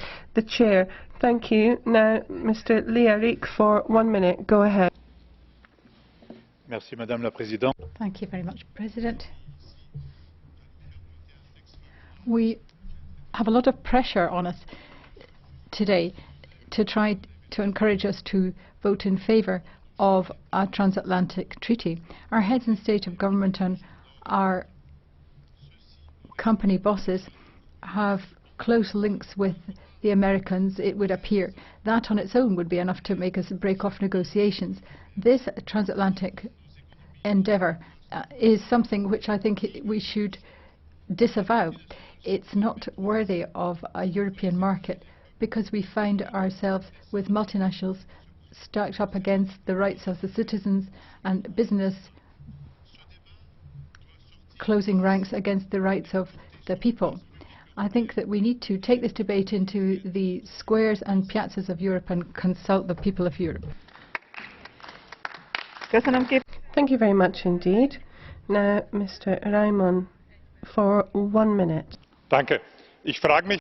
Thank you. My question is why those in favour of TTIP are not very concrete about what advantages it will have for Europe. Well, let's be clear. In 2008, the USA strengthened their rules on the financial market, and Europe didn't. They managed to step up regulations on banking and insurance products, whereas we didn't in Europe, and this is still something that causes difficulty in Europe. Let's look at fracking, which is not exported from the USA. Now, the USA can export it, and it can come cheaply to Europe, and it's a benefit for them and not for our environment. The major benefits of TTIP are for the large oil tankers going around Europe. Also, public procurement is being protected in America and not in Europe. We have to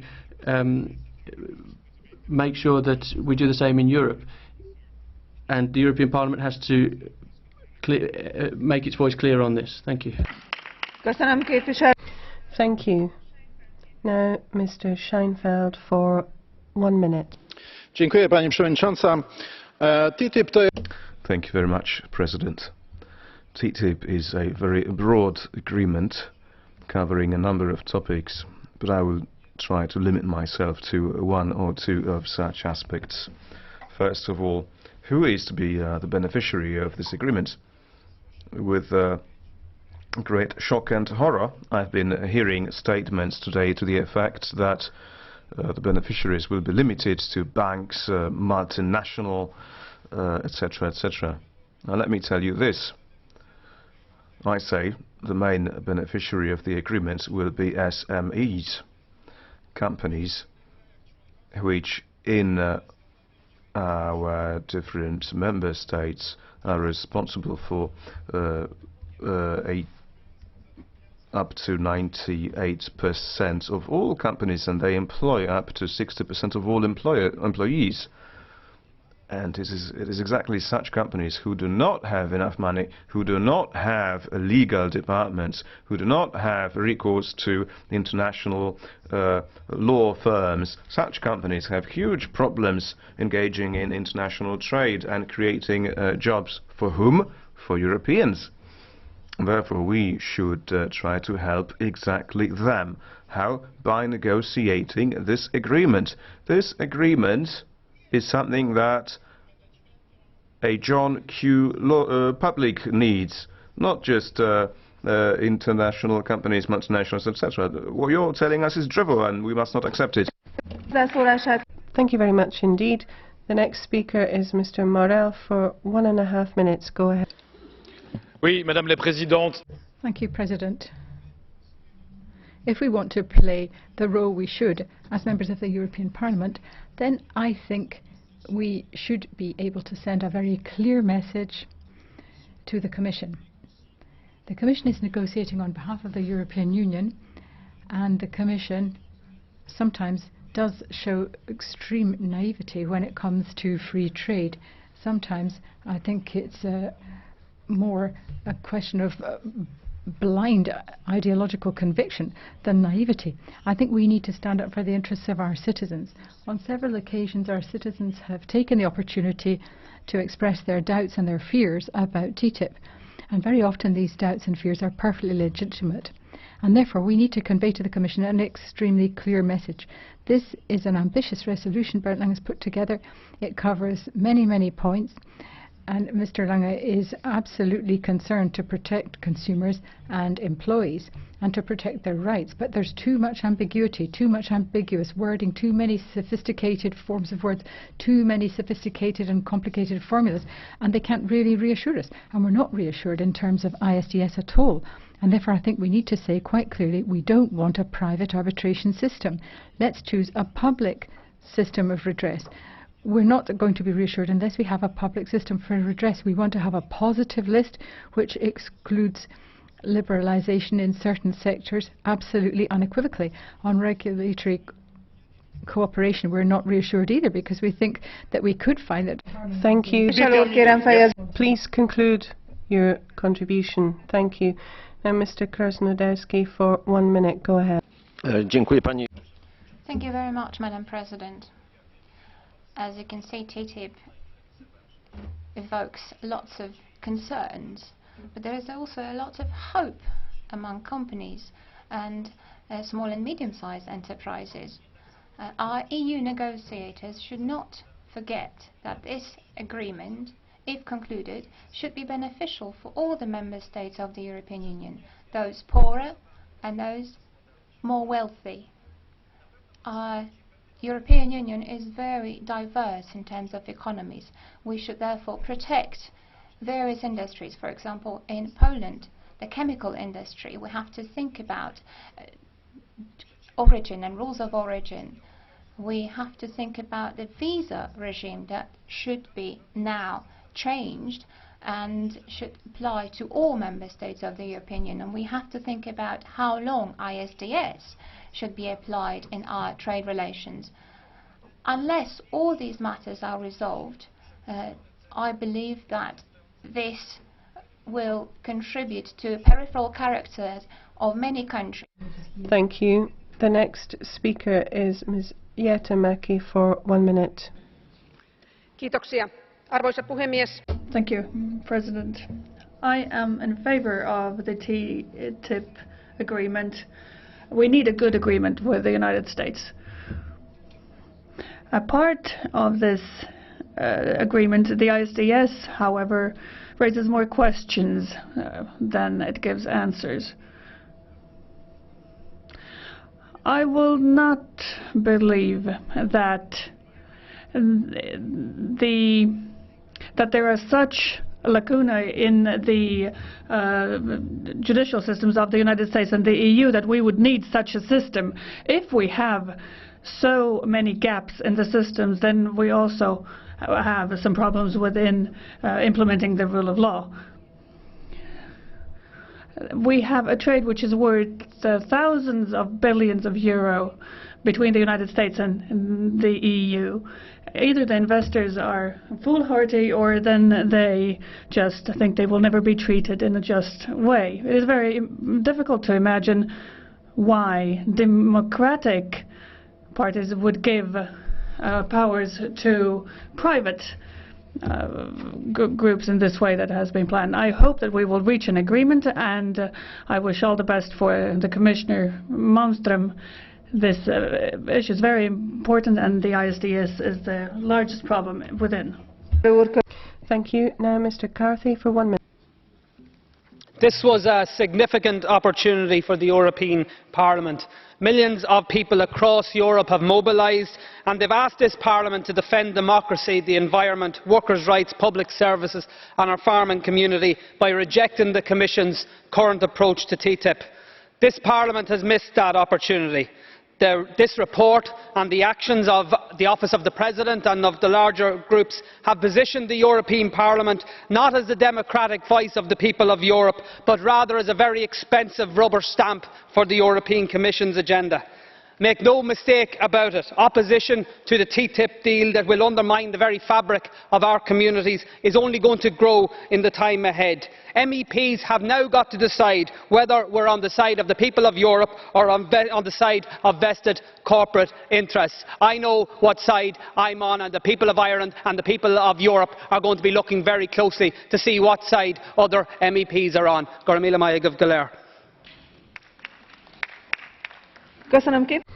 Thank you, and thank you for sticking so well to your speaking time. Now Mr. Anderson for 1 minute.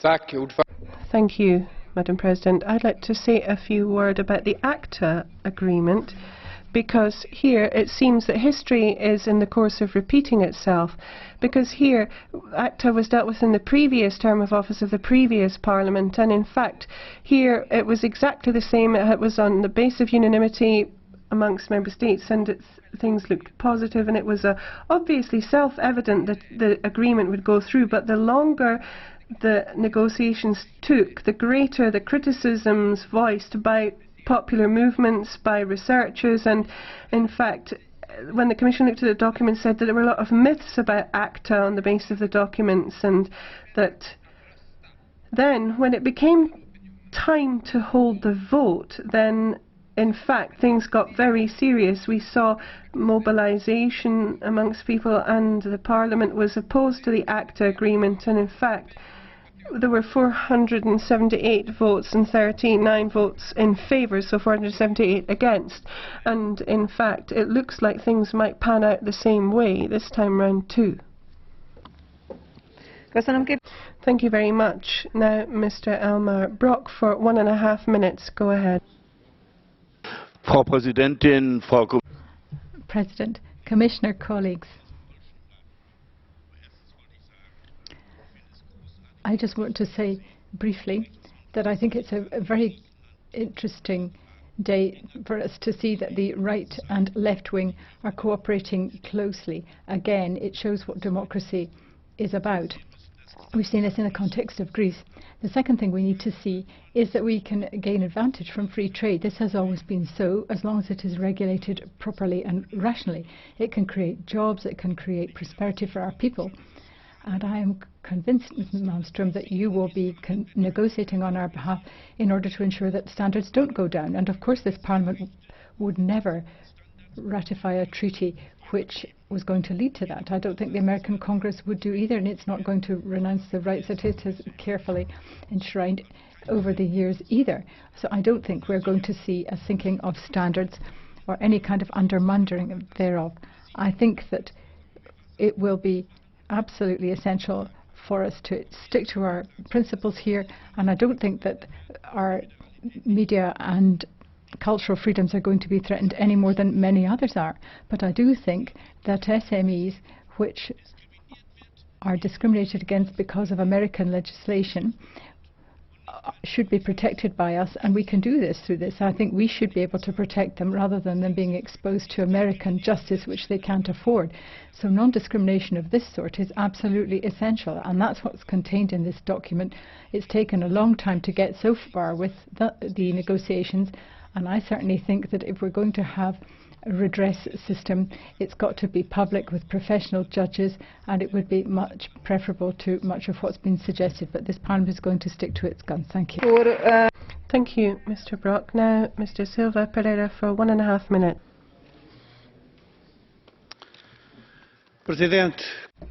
Madam President, Commissioner, dear colleagues, I'd like to thank our rapporteur Bernd Lange for his work.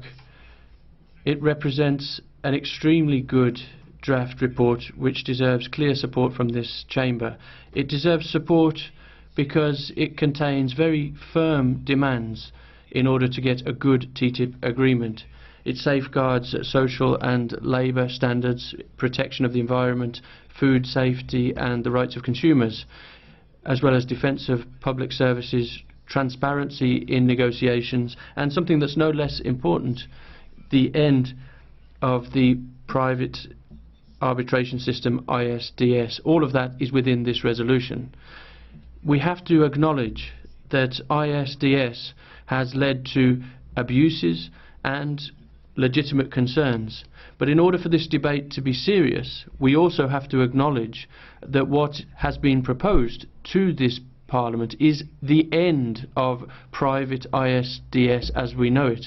What's been proposed is a totally new system, a public, transparent system, not involving lawyers appointed by private investors, but by professional judges, nominated by the public authorities with appeal mechanisms in place, and that makes all the difference. This resolution sends out a very clear message to negotiators. TTIP will only succeed if these demands are met, and for that reason it's an important step towards a good TTIP agreement. Thank you very much indeed. Now Mr. Sulik for 1 minute. Go ahead. Thank you very much for the floor.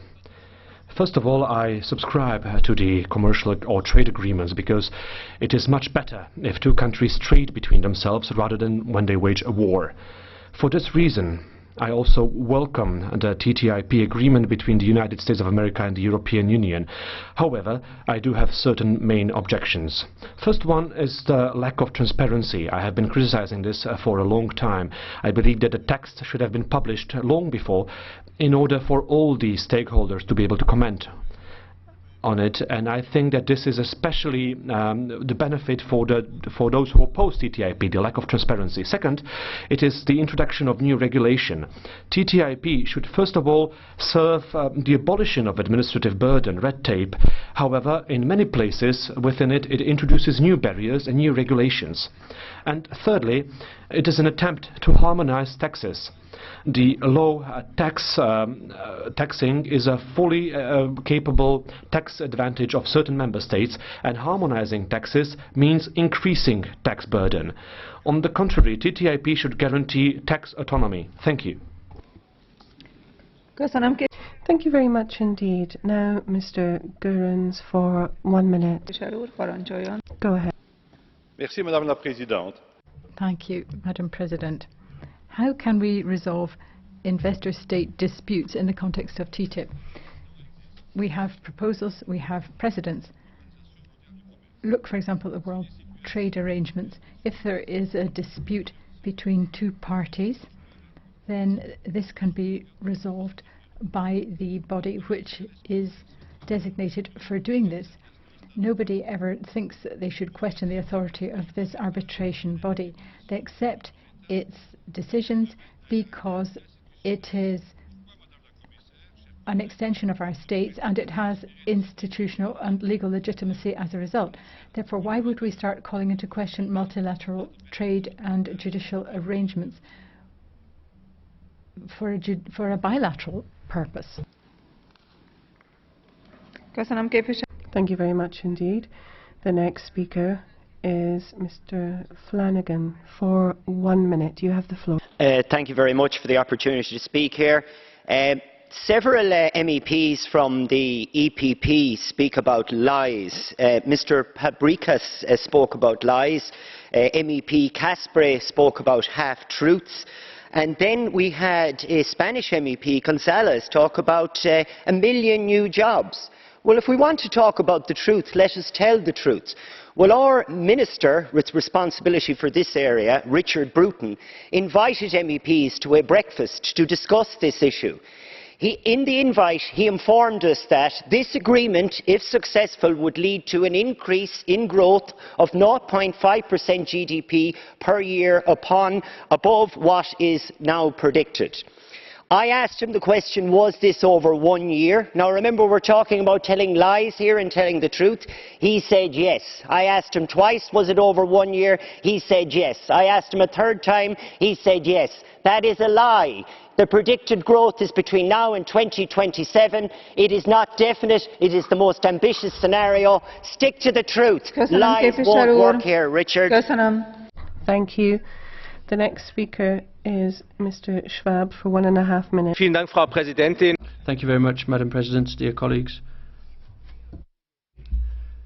The EPP wants to stick to the truth, dear colleague from GUE, but the truth is also that our experience tells us that all trade agreements that we've signed to date have led to more jobs, more economic growth in Europe, and for that reason Mr. González Pons is quite right when he says that, in our view, TTIP is not just a strategic decision for closer cooperation with a democracy that we have many more ties with than elsewhere in the world, but it's also a contribution to economic growth. Madam President, I think that the Commission has improved the proposal with the transparency and its inclusion of the citizens of Europe a great deal more.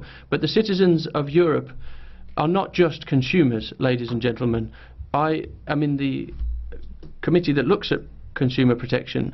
It's important to acknowledge they're not just consumers, they're also workers, employees. They earn money through their jobs and they get a salary which helps them in their lives. So I'm concerned with making sure that this agreement contributes to all citizens, which will be a benefit to all citizens of Europe through this growth.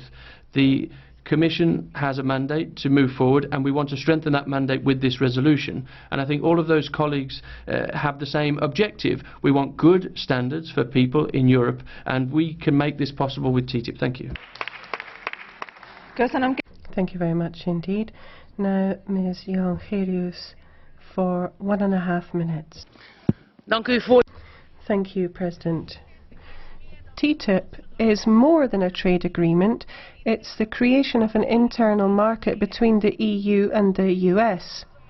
One large market does give rise to serious risks for workers and for our social system. Within the EU, we're still grappling with problems in social issues. And here we're talking about a new market adventure with superpowers such as the USA.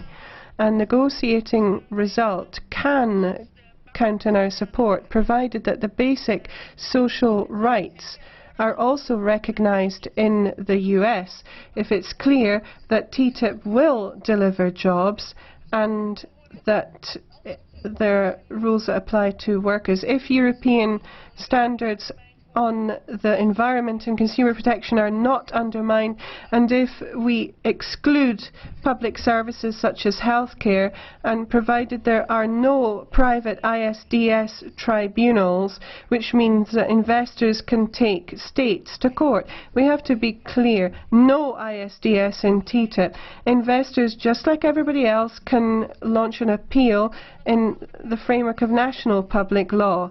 And I don't think that we need to have a separate system.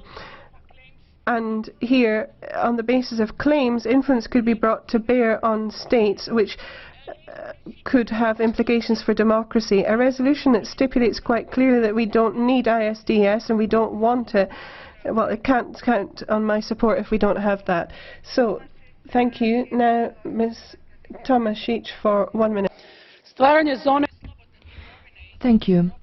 Setting up a free trade zone between Europe and the US goes hand in hand with an unprecedented economic potential. However, we should not shun away from the fact that it also brings about some challenges, even threats, for the European way of life. By pretending that these challenges and threats do not exist, not only do we open the door to our citizens' fears, but we also provide room for those irresponsible individuals and groups of individuals that are ready to abuse such feelings for their own political prosperity, and by so doing they do not care for the greater good. Therefore, I believe that this House should work towards the reduction of tensions. We shouldn't create tensions. Personally, I will do whatever it takes to provide objective information to the Croatian citizens on all aspects of this agreement. This is the kind of approach I would like my fellow MEPs to take as well.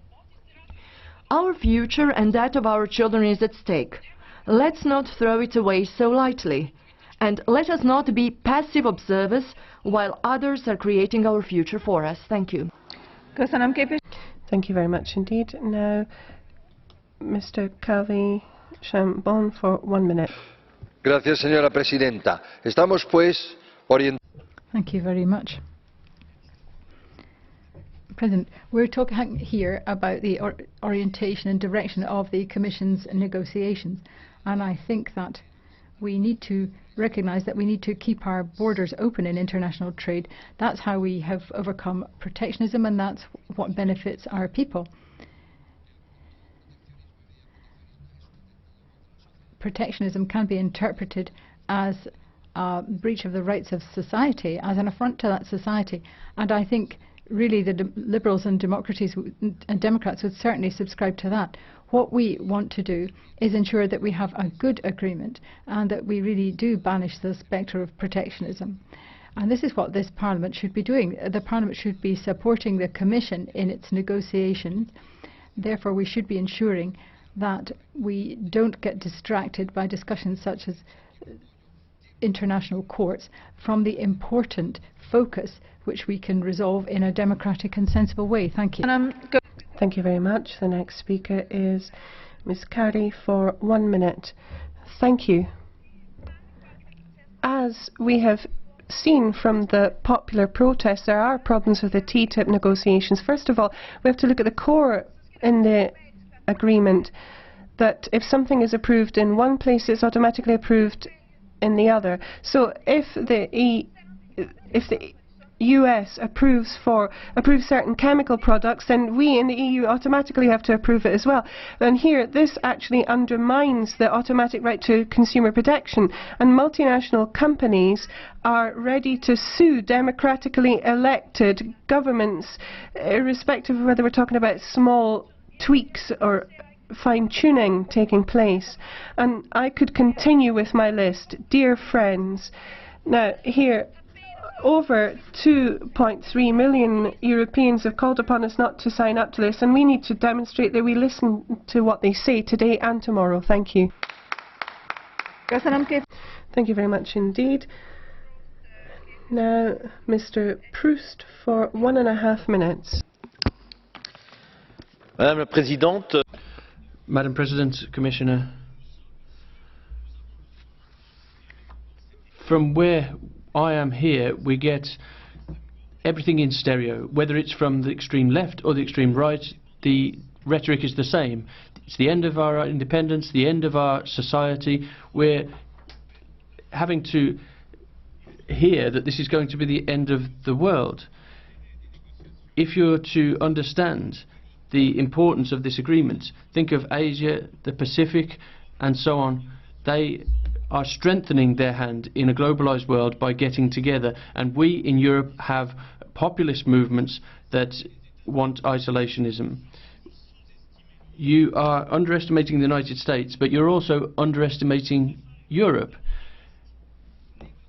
We have a strong hand to negotiate. Negotiate is not selling your soul, it's putting on the table proposals which don't go against what you want. We don't want an agreement at any price. We want to make sure that the TTIP does not have any negative elements. To defend our multinationals against the possibility of Barack Obama changing the rules overnight.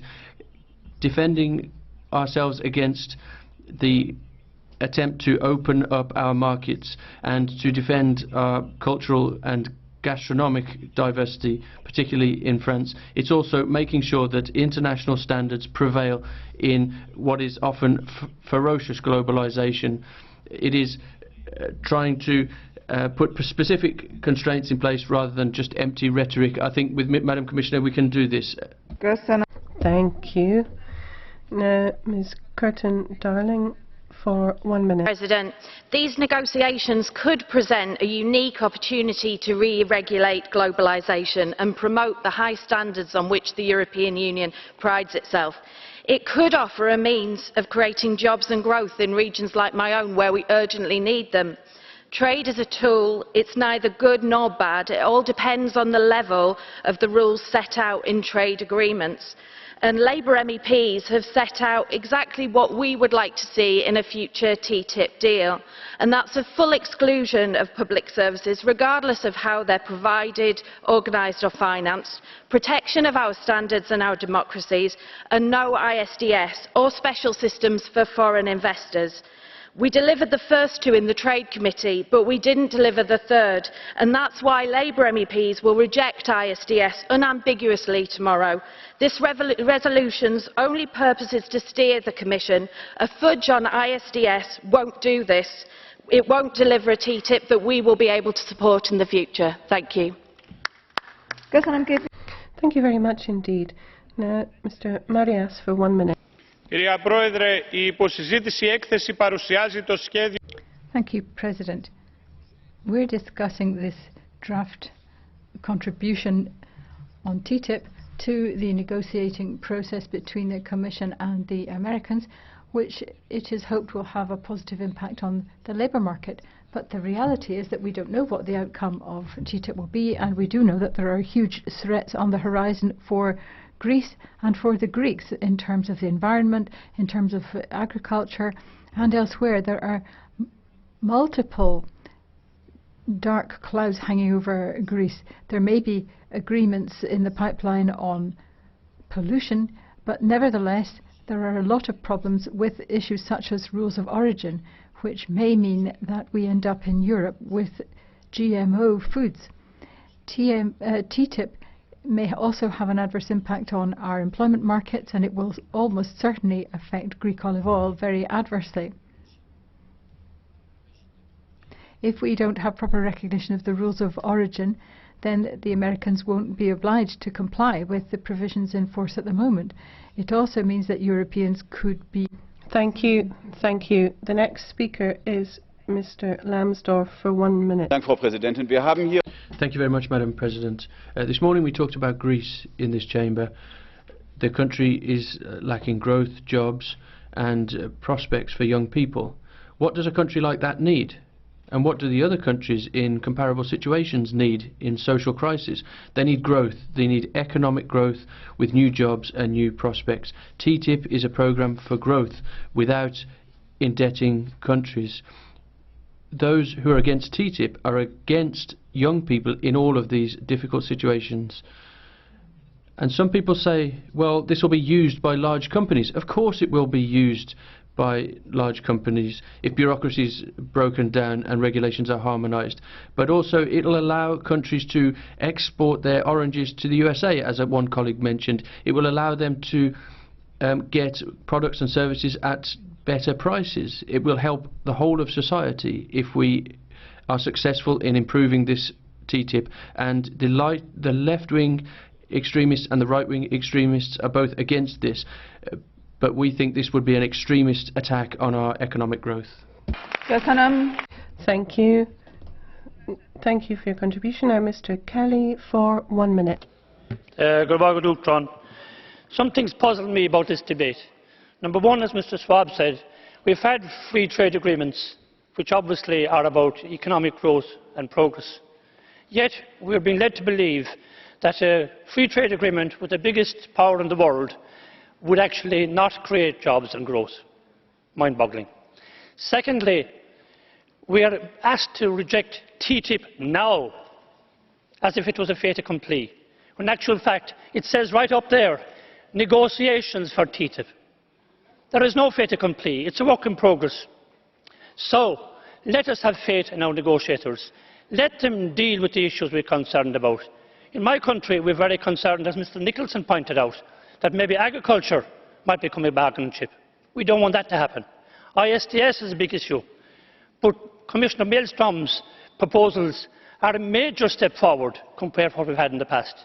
I say, like mature people, let us vote on TTIP when we have TTIP to vote on.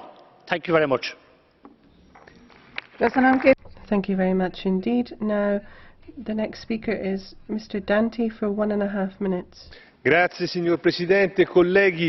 Thank you very much, President. Colleagues, all too often there is too much deliberate confusion about today's debate and the role of it. This is not the final debate on TTIP. We are not here to give our consent to TTIP.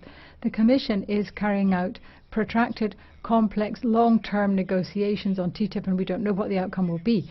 This is an interim stage. Later in the day, there will be an opportunity to say yes or no to TTIP. We are not at that stage. We are far from it.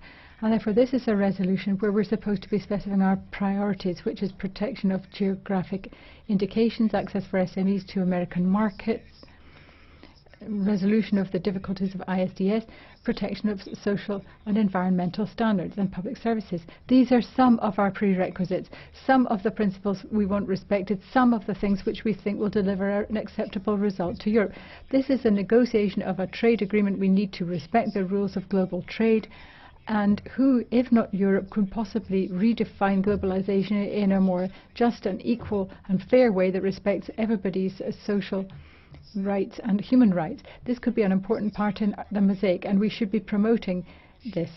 Europe has got to decide whether it's going to be proactive or whether it's just going to stand idly by and let other people steal a march on it and take decisions on its behalf. It is my hope that the wishes of Europe will be clearly specified in Mr. Lange's resolution. Tempus fugit. We have to take this opportunity to be part of history or else be consigned to it. Bye.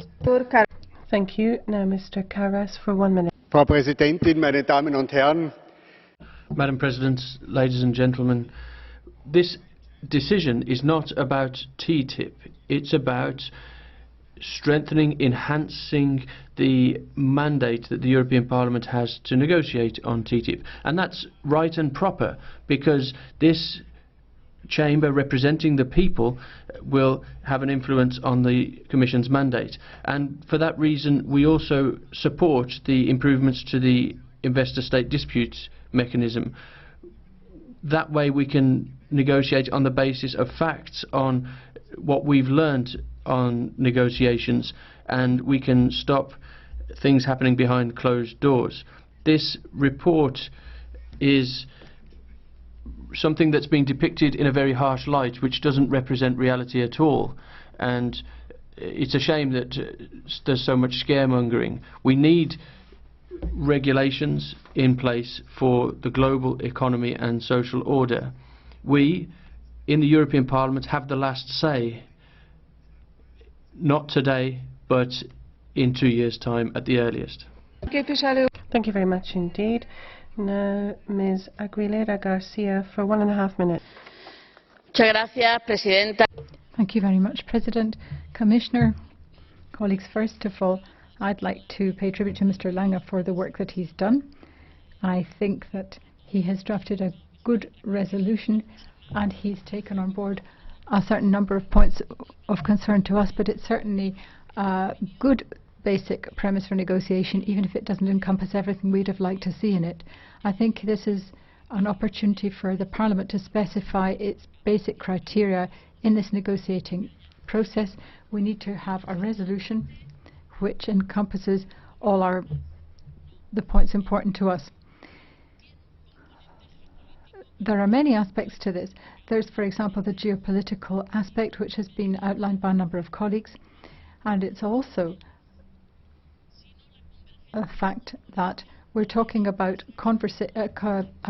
regulatory harmonization rather than about customs and excise per se. And it's very important that we focus on the regulatory standards and equivalence thereof, because this can be extremely important in many areas, such as agriculture and rules of origin. We're focused also on food security and on protecting environmental standards in our production models, and therefore here it's essential that we focus on the impact of regulation here. The Socialists and Democrats, of course, are against any kind of private arbitration tribunals, not just in TTIP, but in any international treaty where it were to be found. Thank you. Thank you very much indeed. Now, Ms. Hübner for 1 minute. Thank you, Chair. In the years to come, 90% of world growth and demand will be generated outside the European Union.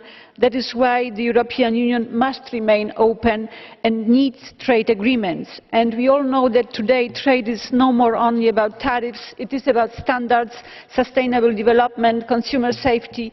It requires different agreements, much more complex.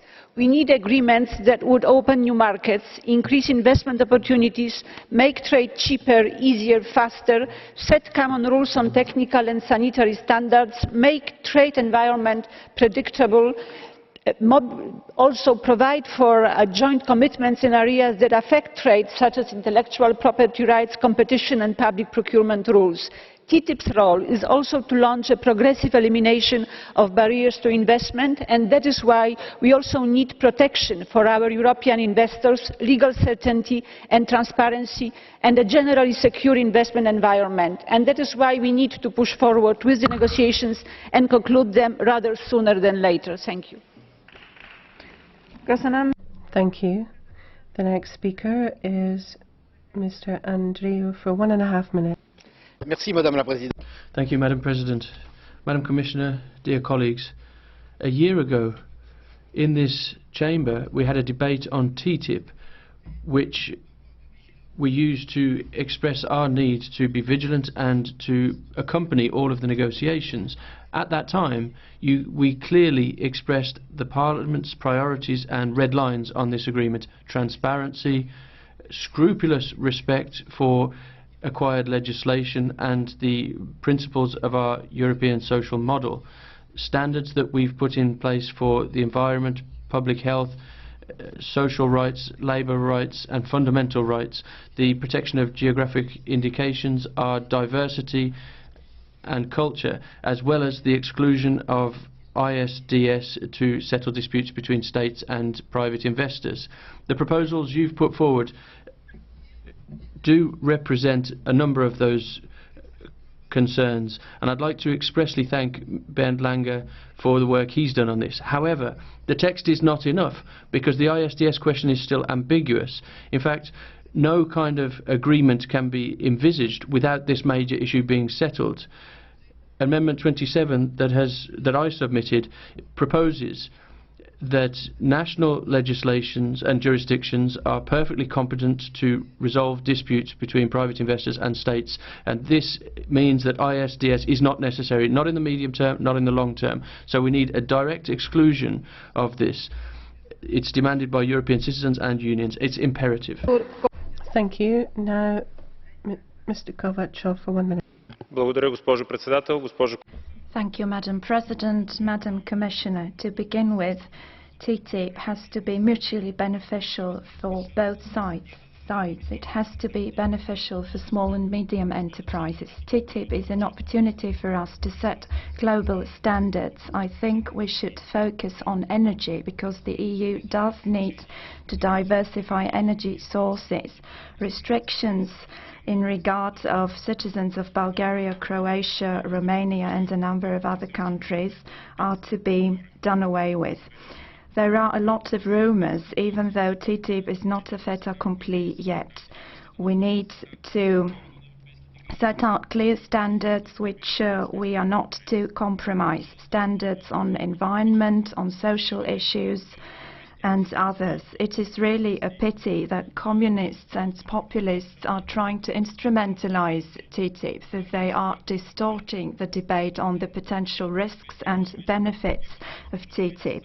I do believe that the European Parliament will only support TTIP if it clearly sets out the interests of European citizens.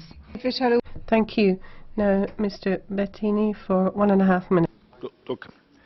Signor Presidente, President, we find ourselves at a point of huge uncertainty in terms of where our future is going. This is unprecedented. Politics is extremely unstable. We feel that we are under siege right, left and centre.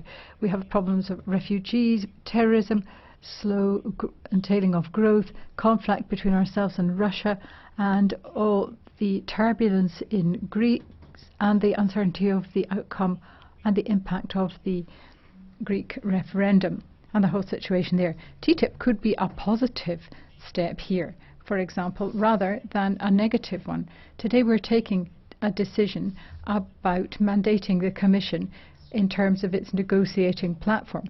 Really, all we're doing is giving some guidance to the negotiators today, and not a great deal more than that.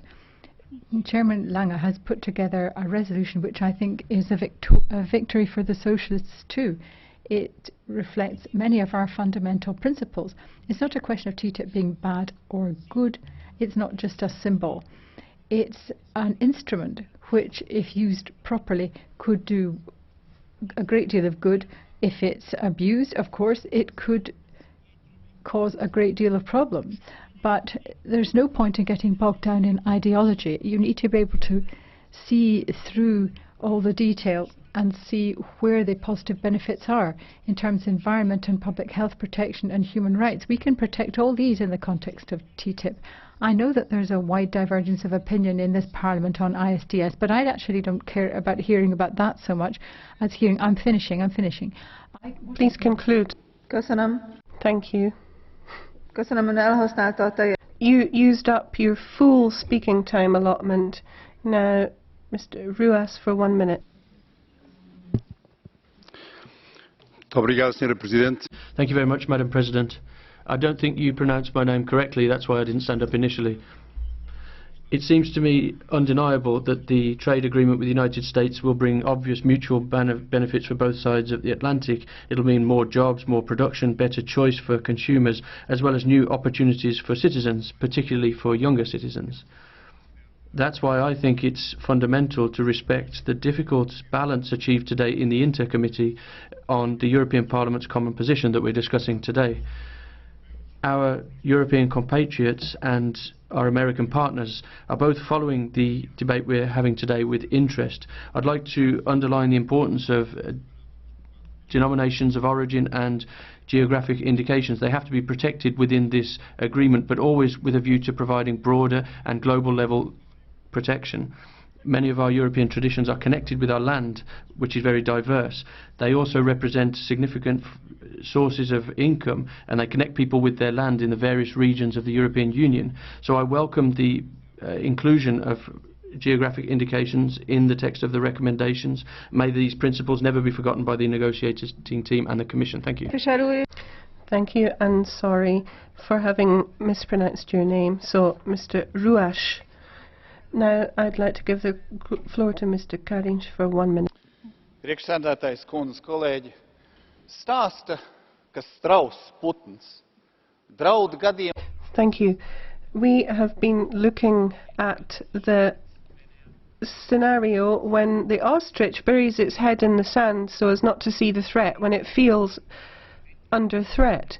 And perhaps some politicians are a bit similar, particularly those who are on the extreme left and extreme right of this House, because they're afraid of globalization and they're behaving as if they could simply close their eyes and make it go away. But the fact is that globalization is taking place, like it or lump it, whether we like it or not. And so how are we supposed to respond? The way that we should respond is in a way that we, Europeans, are the ones who call the shots rather than lagging behind. So here we actually have got about half of world trade that we are involved in. So if we've got a strong TTIP, we won't be on the side of the losers, but we'll be on the side of those who call the shots by determining what the rules of the game are. Thank you. Now I'd like to give the floor to Mr. Peterle for 1 minute. Thank you. Thank you very much. This agreement is one of our responses to an ever-changing world, and I think it's only right that such an important and ambitious project with long-term consequences for transatlantic cooperation be given a due attention and a very high level of transparency be guaranteed. I am not at all amazed that the general public is so very much interested in this agreement and that they require political and legal guarantees for our standards related to health, food, environment and culture, insisting on maintaining standards is not enough, I think. Our ambition should be for such standards with a joint regulatory framework to be even further improved. It is not only about increasing trade, it is not only about geostrategic interests, it is also about the quality of goods that imply the quality of our lives. I am glad we achieved progress regarding ISDS, which is a very important issue, both in terms of protecting investors' interests and in protecting the public interest. Thank you very much. Thank you. Now, our next speaker is Mr. Zalba for 1 minute. Muchas gracias, señora. Thank you very much, President. Commissioner, this is a moment when we're talking about growth and employment as our top priorities, and TTIP, without a shadow of a doubt, could contribute to growth and job creation in all the countries of the European Union, without exception. And if there's a single sector which is going to benefit from this, without a shadow of a doubt, it's the SME sector. They are drivers of growth and job creation in the European Union. But there's more than this. If we want to be relevant on the global scene, if we want our standards and our values to be a global reference point, then we need to act in concert with the Americans. It's very important that we realize this, and it's equally important that we recognize that this resolution that we're discussing here today needs to be adopted by majority so that the Commissioner and the Commission as a collegiate body have the authority to negotiate on an equal footing with the Americans. Thank you. Thank you very much indeed. Now, Ms. Angelika Niebler for 1 minute. Thank you very much, Madam President, Commissioner, dear colleagues. We, as Europeans, need to use this opportunity to get a fair trade agreement with the United States. I think the reduction of non-tariff barriers, the harmonization of technical standards can only bring advantages to both sides. However, we also need to make it very clear to our American trade partners what we don't want to happen in Europe. And for that reason, I'm very grateful for Mr. Lange's resolution. Thank you very much for the months of work you've put into this resolution. Thank you very much to all colleagues who've contributed. It's extremely important for us to show that we don't want to see a diminishing of our standards, and we want a systemic change in the approach to ISDS. We want to change the ISDS into a different format, a bilateral form of resolving disputes. I wish you all the best of success, Commissioner, in negotiating with our American partners, and hopefully a move away from this ISDS and towards a more international approach. We will get all of our full support. Thank you. Thank you very much indeed. Now, Ms. Šuica for 1 minute. Thank you very much, Madam Commissioner. I see today's debate as a discussion about the resolution that was adopted by Committee INTE, which should help negotiators in the further discussions on this very important issue. I think we, Europeans, shouldn't miss this opportunity, but of course we are sensitive about this and our citizens want to know more about this, and it is up to us as parliamentarians who have access to documents. I myself have visited the room where it was possible to see the documents. It is up to us as parliamentarians to provide transparent information on this, because people fear if they don't know something, and this can lead to objections.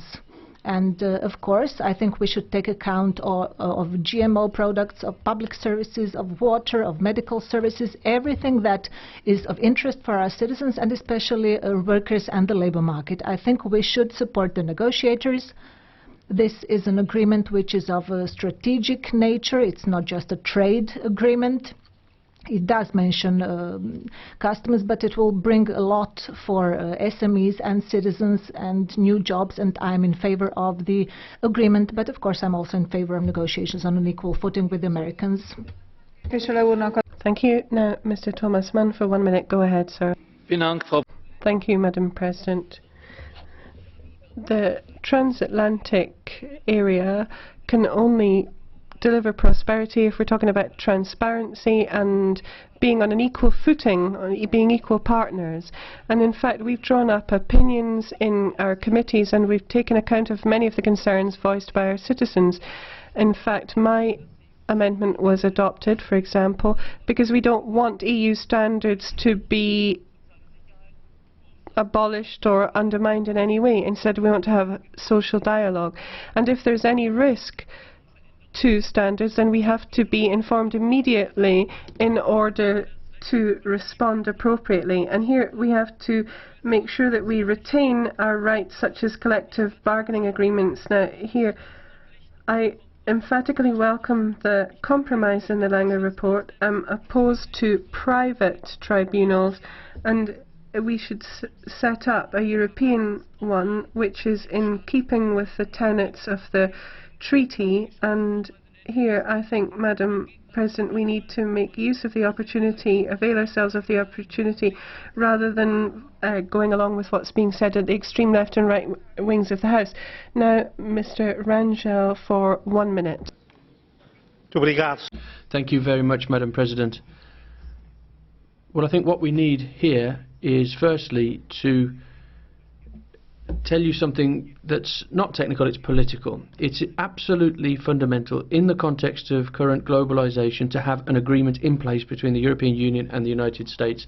It's the only way that we can ensure that our values, when it comes to human rights, when it comes to the environment, labour rights, and let's not forget that these are shared values, even if there are some differences, these rights to be setting the benchmark across the world. And it's not just a technical issue of one person giving ground on this angle, another gaining ground on another. It's a political, strategic issue.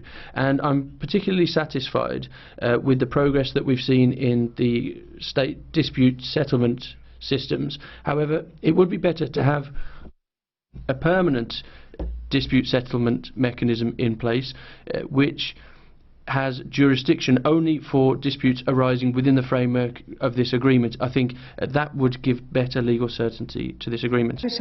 Thank you very much indeed. The next speaker is Ms. Tomczyk for 1 minute. Thank you very much for the floor. TTIP is the largest, but yet again, one of many such agreements in the world today, and their purpose is always the same: to improve cooperation and to provide benefits for all involved. Europe is thus faced with an opportunity for greater economic growth, new jobs, and it would not be wise for such a unique opportunity to be rejected. But TTIP is not only an economic agreement, it is also a geopolitical strategic agreement between two sides that foster the same or similar values. I am very glad that the various political groups have managed to achieve agreement regarding one of the crucial issues that bothered all of us, ISDS. And I, of course, support a better ISDS, an ISDS that will be more just and that will protect our investors. The European economy depends on external growth, and it is only right for TTIP to provide new opportunities. Thank you very much. Thank you very much indeed. The next speaker is Mr. Kellam for 1 minute. Thank you very much. Madam Commissioner, colleague Lange told us it is worth a trying. I would say it is mandatory to be concluded and implemented, with all the safeguards, of course. Because its unique opportunity to take control of globalization and base it on democratic safeguards. If we miss this opportunity, hiding behind multitude of details and protectionist requirements, the next chance is not certain to come. Today, the crucial issue is not TTIP. The crucial issue is to finally come out of the sluggish economic growth. And TTIP helps us to do it, because it means economic boost, more jobs, more trade, and more SME opportunities. It is the best incentive for innovation, competitivity, and completing our own single market. And therefore complaining about poor growth and unemployment, and at the same time rejecting TTIP, is hypocritical and runs against the very basic principles of the European Union. Thank you. Thank you. The next speaker is Lara Comi for 1 minute. Grazie Presidente, caro Commissario, il TTIP. Commissioner, colleagues, TTIP could be a trade agreement with huge benefits for the European market and European companies, both economic benefits and trade benefits. It could generate growth and generate employment. That's the objective underlying it. But at the same time, we could also enable our companies to have access to the American markets and our values. We could guarantee the top quality products and standards that we have, for example, made in Italy and made in Europe, which are valuable brands. And we want to protect and enhance these, and we want to sell them more widely. So I think there are huge opportunities for SMEs, and I think that's what we're trying to do here in this European Parliament. We're trying to focus through the Small Business Act on SMEs and on promoting them and giving them more opportunities to generate growth and employment. Looking at the agriculture sector, it's important there particularly that we deal with the issue of rules of origin. This is and geographic indications. This is essential for the protection of our consumers. Thank you. Thank you very much indeed. Now, Mr. Benson for 1 minute. TTIP is good for creating growth and jobs in Europe. I don't want to reiterate what many of my colleagues have already said in the EPP. It's difficult for us to create jobs. TTIP is a mirror of the single market. Let me recall what 10 years ago, in 2002, was decided on.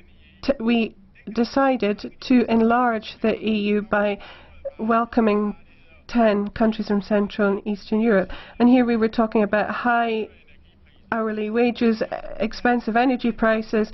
But what actually happened in Poland, they have tripled their GDP per capita, and in fact we saw an increase in exports from 10 to 19 million from Denmark. We didn't get competed out of the market with expensive energy prices. So here the issue at stake is whether we want to have more trade, whether we want to have more jobs. And now we're saying that we're setting standards for 800 million consumers, standards which the Chinese and others will have to stick to. Thank you.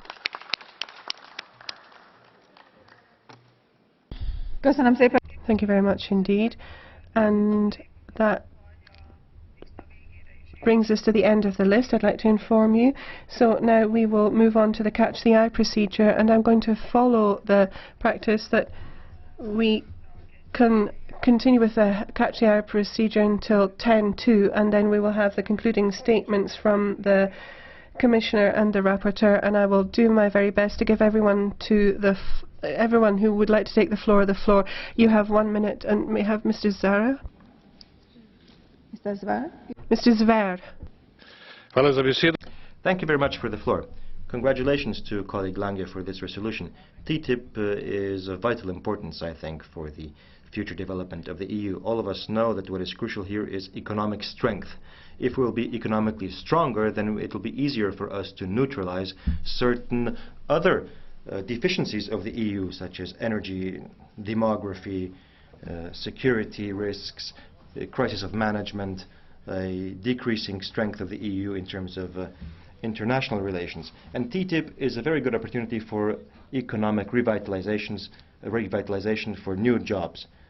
Doing away with the trade and investment barriers will provide benefits both to European and American companies and households. And Europe will have most to gain. And I really want to know why certain MEPs are against these benefits for the European Union. I have an answer to that, but there's no time to explain.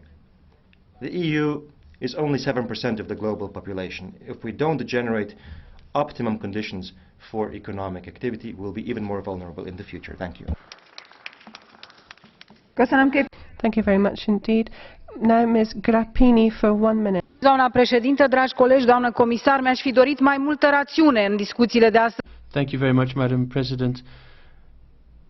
I think that in the debate today we should have had more reasoning and less passion. Those who want a larger market, I don't think they're really thinking of the benefits for citizens. We always talk about trade agreements, and let's not forget that trade agreements have to be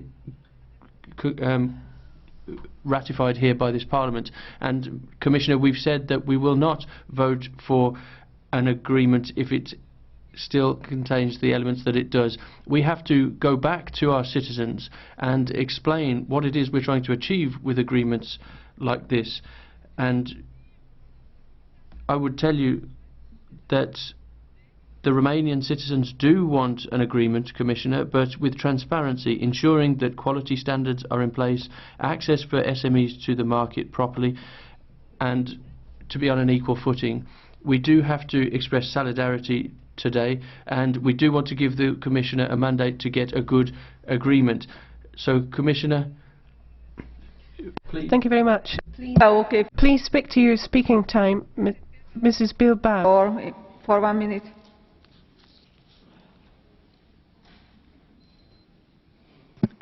Gracias.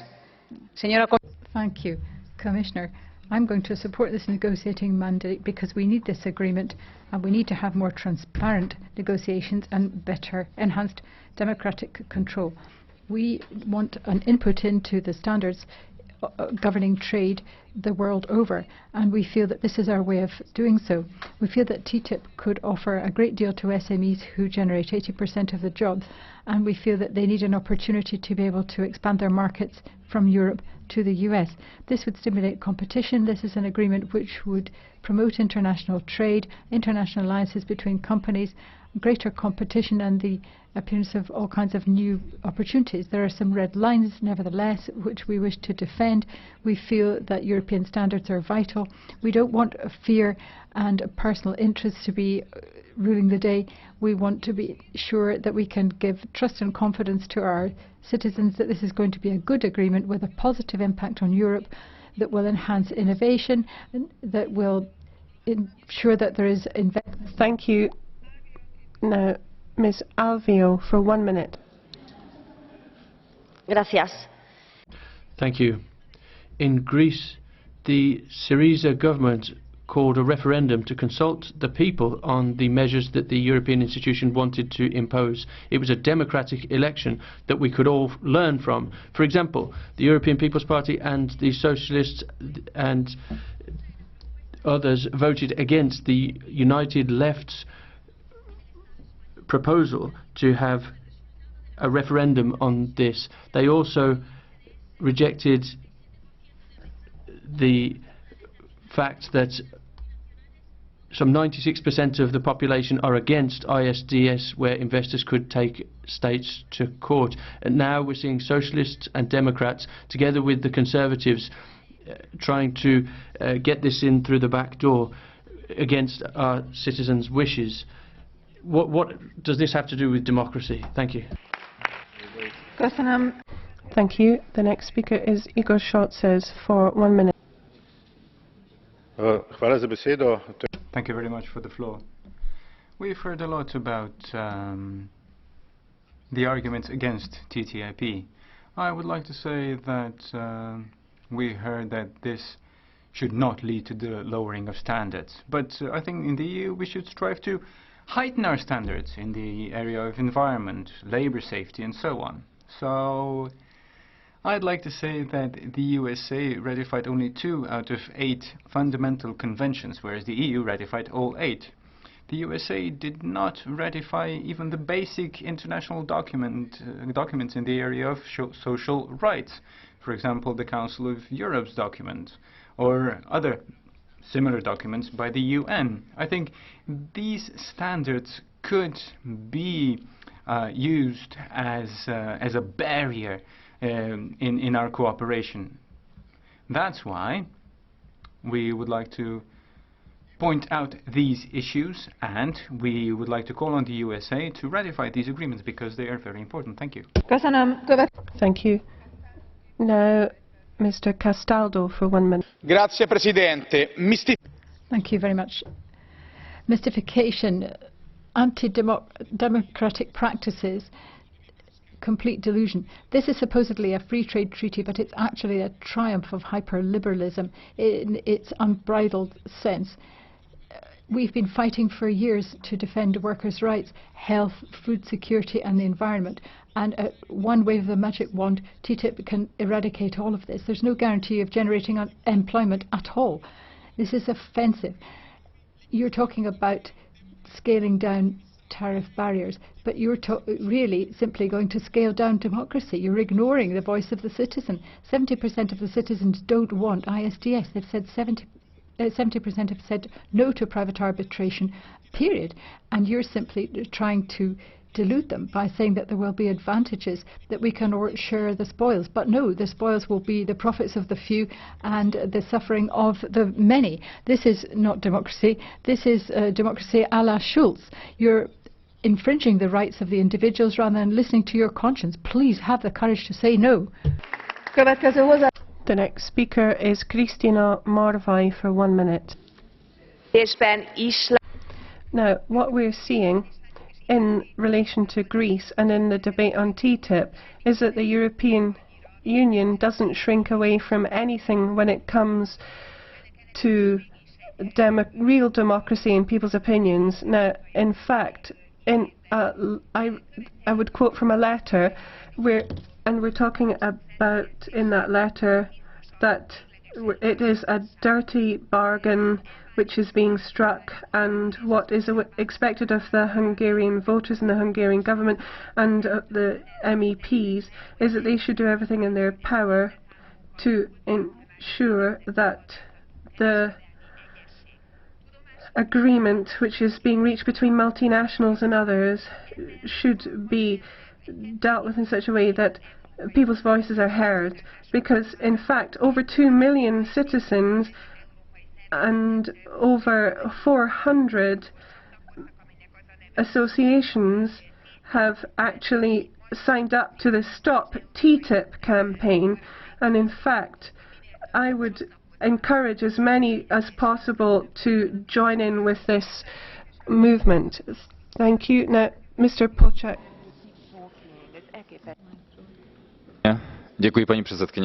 Thank you, Mrs. Chair. I would of course like to respond to some objections that have been raised here, but what I think is most important is absence of trust. It seems to me that in the negotiations that the European Commission is to lead, lack our confidence in this Commission that it can negotiate an agreement that will be acceptable for member states of the European Union, for Europeans. And there is obviously also a lack of trust in the USA, as if it is not our most natural partner, a partner that shares our own value. I do not know. Who else would you like to negotiate FTA? Would you like to negotiate FTA with Russia rather, or with China? Do you think that these countries better represent the values that are so well based in the United States? So we should have negotiations, and we should have trust that our negotiators are capable of negotiating a good agreement on our behalf. Thank you. Now, Mr. Frunzulică for 1 minute, the last speaker. Thank you very much, Madam Chair. Considering the latest developments in negotiations for the TTIP, I would like to express my content that the report contains important demands, namely strong protection of labour rights and ratification of the International Labour Organization conventions, high environmental standards, protection of public services, and also protection of our food and health safety standards. I consider that it is a unique opportunity for the European Parliament to have a strong position in the negotiations between the European Union and the United States by setting up important standards on international trade. I congratulate the rapporteur on the compromise negotiated to oblige the Commission to exclude ISDS from the trade agreement, and I support the compromise amended which replaces the ISDS with a new public, democratic and transparent system that functions on an appellative mechanism where private interests cannot undermine public policy objectives. TTIP is a huge opportunity and necessity, ladies and gentlemen. Thank you. Thank you. And now I'd like to give the floor to Commissioner Malmström. Go ahead. Madam President, honourable ladies and gentlemen, members of this House, sometimes the European Union, you and the Commission, are accused of debating things that are not really of relevance to the citizens. I think this debate has proven that that has not been the case today. We debate something that many people around the European Union and elsewhere actually do care about and follow very closely. And it is clear that there are many concerns. I also meet citizens who do have concerns, who share them with me. But I also want to remind you that overall a majority of European citizens support those negotiations. They might not be as vocal as those who are against, but their voice is also important. That is also democracy. Let me answer to some of the questions. There was a question from the DEVE committee on the impact of TTIP to developing countries. We are doing a study on this in the Commission, and it will be published later this fall. The preliminary results show that there is actually very little impact on our neighbours and developing countries, but we can come back to that once it is published. GMOs, our legislation will not change. What is prohibited in Europe today will remain prohibited. We will not change our laws on consumer protection, REACH, standards will not be lowered, and we will remain very strongly to our principle of precautionary. On ISDS, this is a chance we have together to reform an old system. That system dates from the 50s. You represent, all of you but one, countries who have many of these bilateral agreements already. You might like them, you might not like them, but they exist. And we have to face that. So this is an opportunity to really get away with an old-fashioned system to create something new, something that clearly states out that states have the right to regulate, to protect their citizens. This can never be put into question. That brings procedures transparent, open, with the court-like systems, with judges, with a system of appeal, and leading to an international court, starting with TTIP, but moving towards an international court. This is something that is being discussed all over the world. We have the most of these, more than 3,000 agreements. So let's take the chance, the world is watching us, to reform this system and create something really new. We can jointly show leadership here. Also, I wanted to answer on the audiovisual. The Culture Committee raised this. Liberalisation of the audiovisual sector are excluded, as you know, from the mandate. Book pricing is not up for negotiation, and TTIP will not impose any obligation on any member state to provide financial support to culture industries. There is also the question of jobs. Of course, there are many studies being published in this regard. Most of them point at the same direction. This House, you, in September 2014, less than a year ago, you published a paper with an in-depth analysis of the expected impact of TTIP on EU member states. And there was a hearing in INTA. And it underlines that several studies generally confirm the trend that TTIP is expected to lead for benefits for the European Union as a whole. And the results are largely convergent. There are one or two divergent studies. They use a different methodology, but you also in your study say that the model that the Commission and others have used in its impact assessment is the most appropriate. Also, we are accused of not listening to concerns. Well, transparency has increased, thanks to your concerns and many others. We are about to reform the old ISDS system dramatically. We have made clear statements with the United States on public services. We are highlighting the needs for SMEs, because they will be the big winners on this, and we will continue to engage with you and others. Let me remind you also that the mandate to negotiate TTIP has been given by 28 countries unanimously, endorsed by this House as well. And why? Well, because we are convinced, member states are convinced, I think a majority of you were convinced, that trade agreements are good for Europe. 90% of growth in the coming years will come from outside Europe. We need to be there. Despite seeing light in the tunnel in the economic crisis, we are still not out of it. We need jobs, we need growth, we need investments. There are many ways to do this, but TTIP and other trade agreements that we are negotiating is a part of that struggle. And member states and you are closely involved in those negotiations, now and in the coming months to come. And when I and my team negotiate, we will never, and neither will member states, neither would you, accept a TTIP that will lower protection for people or for the environment. Nobody will accept a TTIP that will restrict our right to provide new protections in the future. And nobody will accept a TTIP that gives companies unfair rights through secret tribunals. Nobody will accept a TTIP that will undermine Europe's proud tradition of providing high-quality public services for our people. Instead, we want a partnership, efficient, creating opportunities for European workers, consumers, SMEs. A partnership that allows us in Europe to be the shaper of globalization, not a passive observer. A partnership based on close cooperation between this Parliament, national parliaments, Member States, European Commission and lots of stakeholders out there. And your resolution is forward-looking if it's voted, as I hope it will be tomorrow, and that helps us. That helps us to give a clear platform for TTIP. It helps us to negotiate an ambitious, comprehensive and balanced agreement. And this is what it's all about, and this is what we want to deliver for Europe. Thank you very much.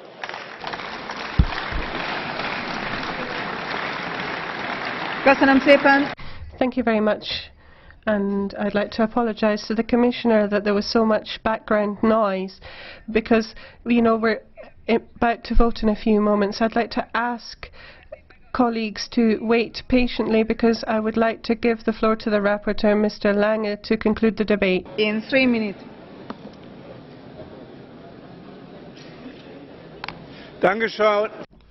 Thank you very much, Madam President, Commissioner, dear colleagues. I'd just like to say three things at the conclusion of this debate.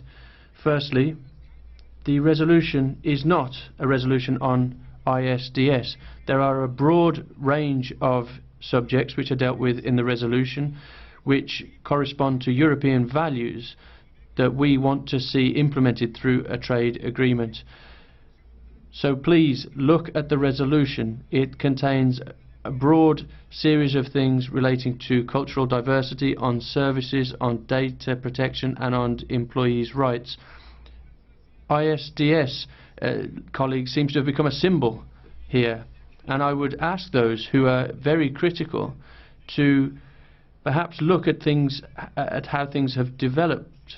I share your criticism of investor-state dispute mechanisms which are private. However, I've not heard anybody in this chamber defend such mechanisms. I believe that private systems of this type are dead and belong in yesterday's agreements only.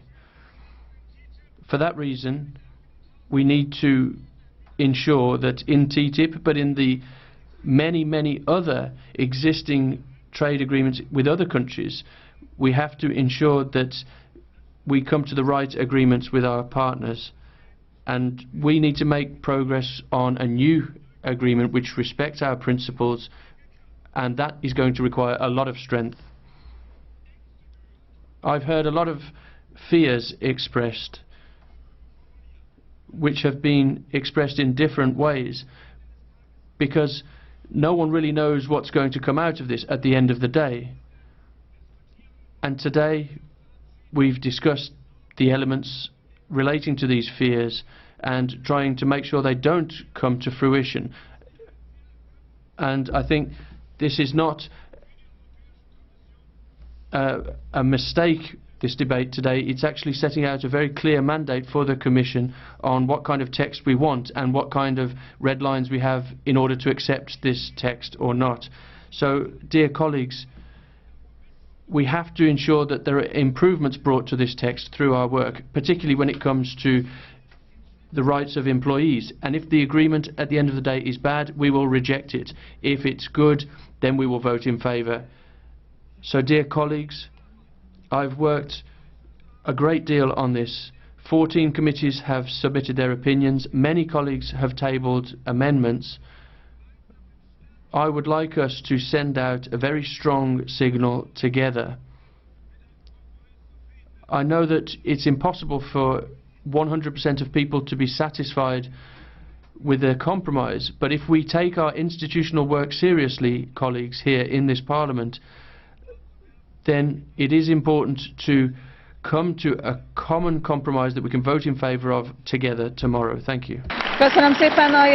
Thank you very much indeed to the rapporteur for the very hard work that's been put into this. We have reached the end of this debate, and I will now close the debate. I'd like to inform you that the vote will take place tomorrow. Now the votes will take place, and we will have a new chair.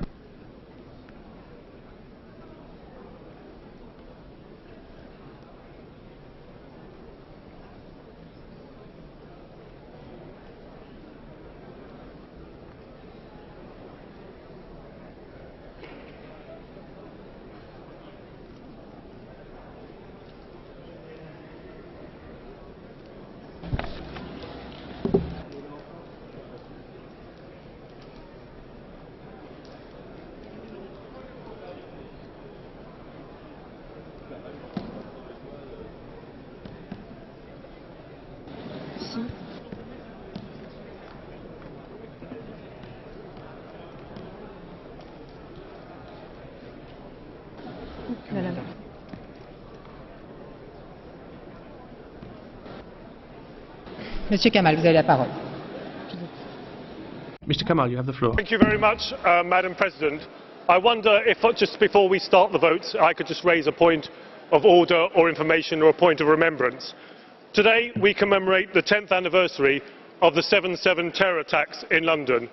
And I hope this whole chamber will join together with the 8 London MEPs from all political parties in paying tribute to those who lost their lives and their families, the servicemen and the women who saved lives and assisted the injured, and the people who next day returned back to work in defiance of those who sought to divide us through these acts of terror.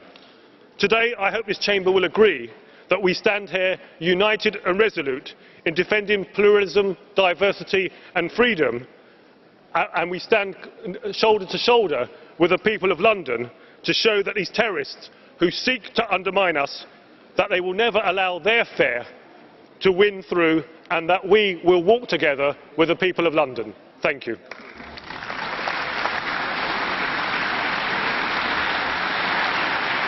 Merci, Monsieur Kamal. La parole.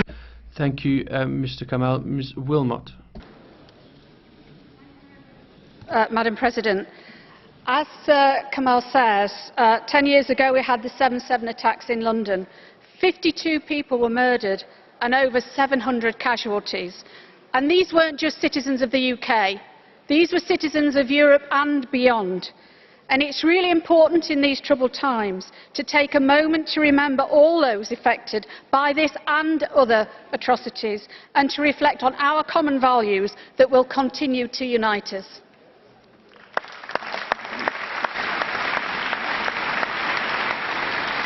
Merci beaucoup. Thank you very much. I think that the whole of the Parliament can share your thoughts. Ms. Le Pen, you've asked for the floor.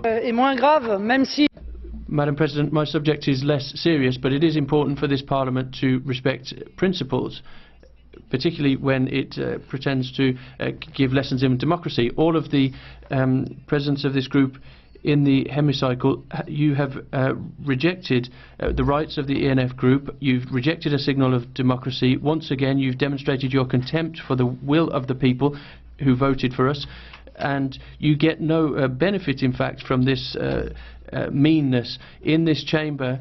What is it so much that bothers you about the elected representatives of the people? You know, Madam President, that when a plane crashes, it's better not to be in the first rows. Perhaps it's important to recognise that in the context of the European Union. Merci, Madame. Thank you very much. That discussion is probably better for the Conference of Presidents. Let's move on to the votes. Oui. Monsieur Arnott. Mr. Arnott. I went down there and asked. Monsieur Arnott. Under Rule 1628, President Schulz cancelled the blue cards in the last debate on TTIP. The only justification for that in the rules is disruption of the debate, and there was no threat of that. It seems absolutely clear to me that the powers that be are determined we will not have a proper debate on TTIP. There will be no discussion. We're now just given part of the morning for a series of pre-prepared, sterile statements. You won't listen to the Greek people, you won't listen to the hundreds of thousands of British people who've written to us on this subject, and you won't listen to the European people. So please do not misuse the rules in this way again to stifle debate. Merci. Le processus de carte bleue est une option. The blue card is an option, it's not mandatory, and I think there were many calls for an expression of a view on TTIP. There's another request for the floor. Go ahead, sir. Grazie Presidente. Il mio richiamo. Thank you, President. I have a very serious point to make because unfortunately 2 weeks ago in Brussels there was an exhibition on Ukraine on the 3rd floor, and there was a symbol there, the Azov battalion, and this is something which was of great concern to myself and I think many other journalists. There are accusations of war crimes, and this is really a neo-Nazi symbol. I think this is shameful, and I would ask the Bureau please to take note of this and to take the necessary measures to sanction people who have put neo-Nazi symbols on display in the House of Democracy. Thank you.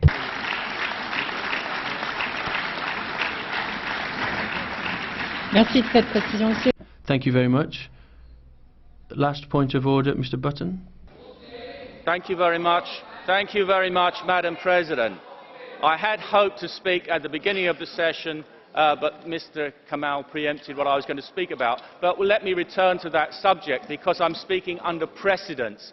On many occasions in this Parliament over the years, we have observed a minute's silence on solemn occasions regarding human tragedies. Today is indeed the 10th anniversary of the 7/7 bombings, when 52 people were murdered and over 700 people were injured or maimed for life. And I would respectfully ask that this chamber rises for a 1-minute silence to observe that anniversary. Thank you.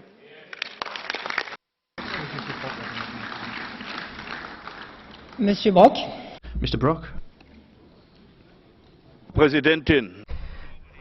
President, I think that the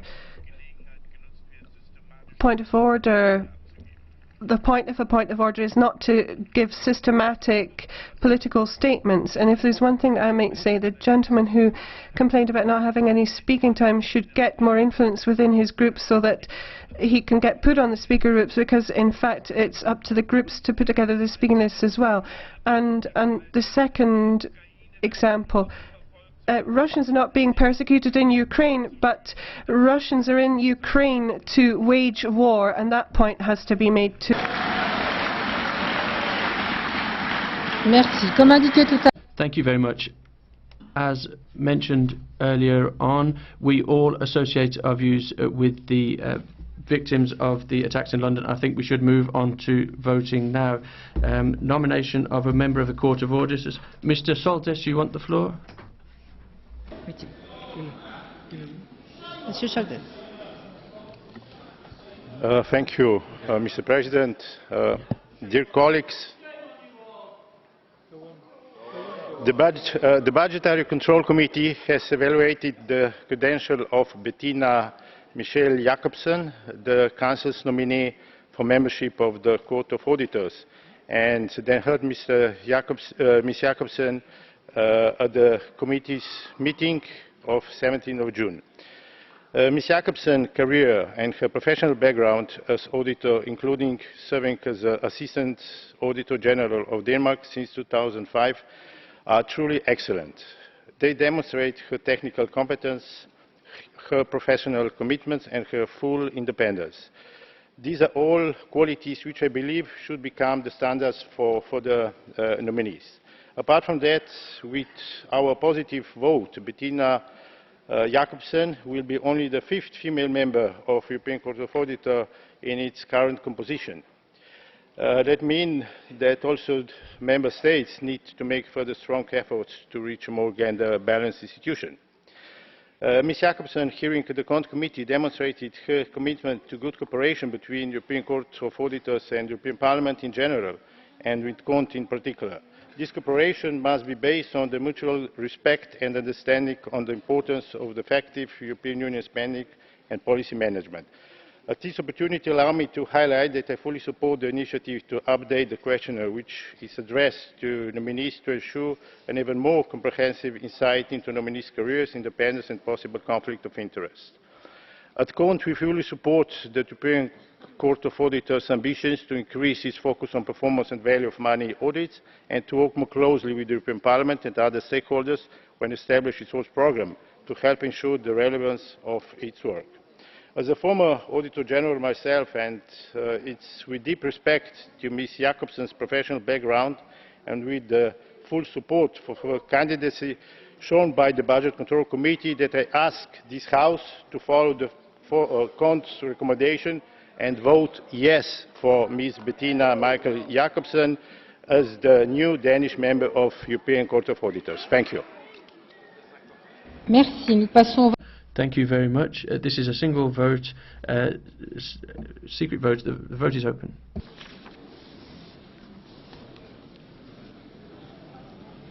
Le vote est clos. The voting is closed. La nomination est adoptée. That appointment is approved. Moving on to Mr. Mastalka's report on the exercise of unions' rights under international trade rules. Roll call vote. The vote is open.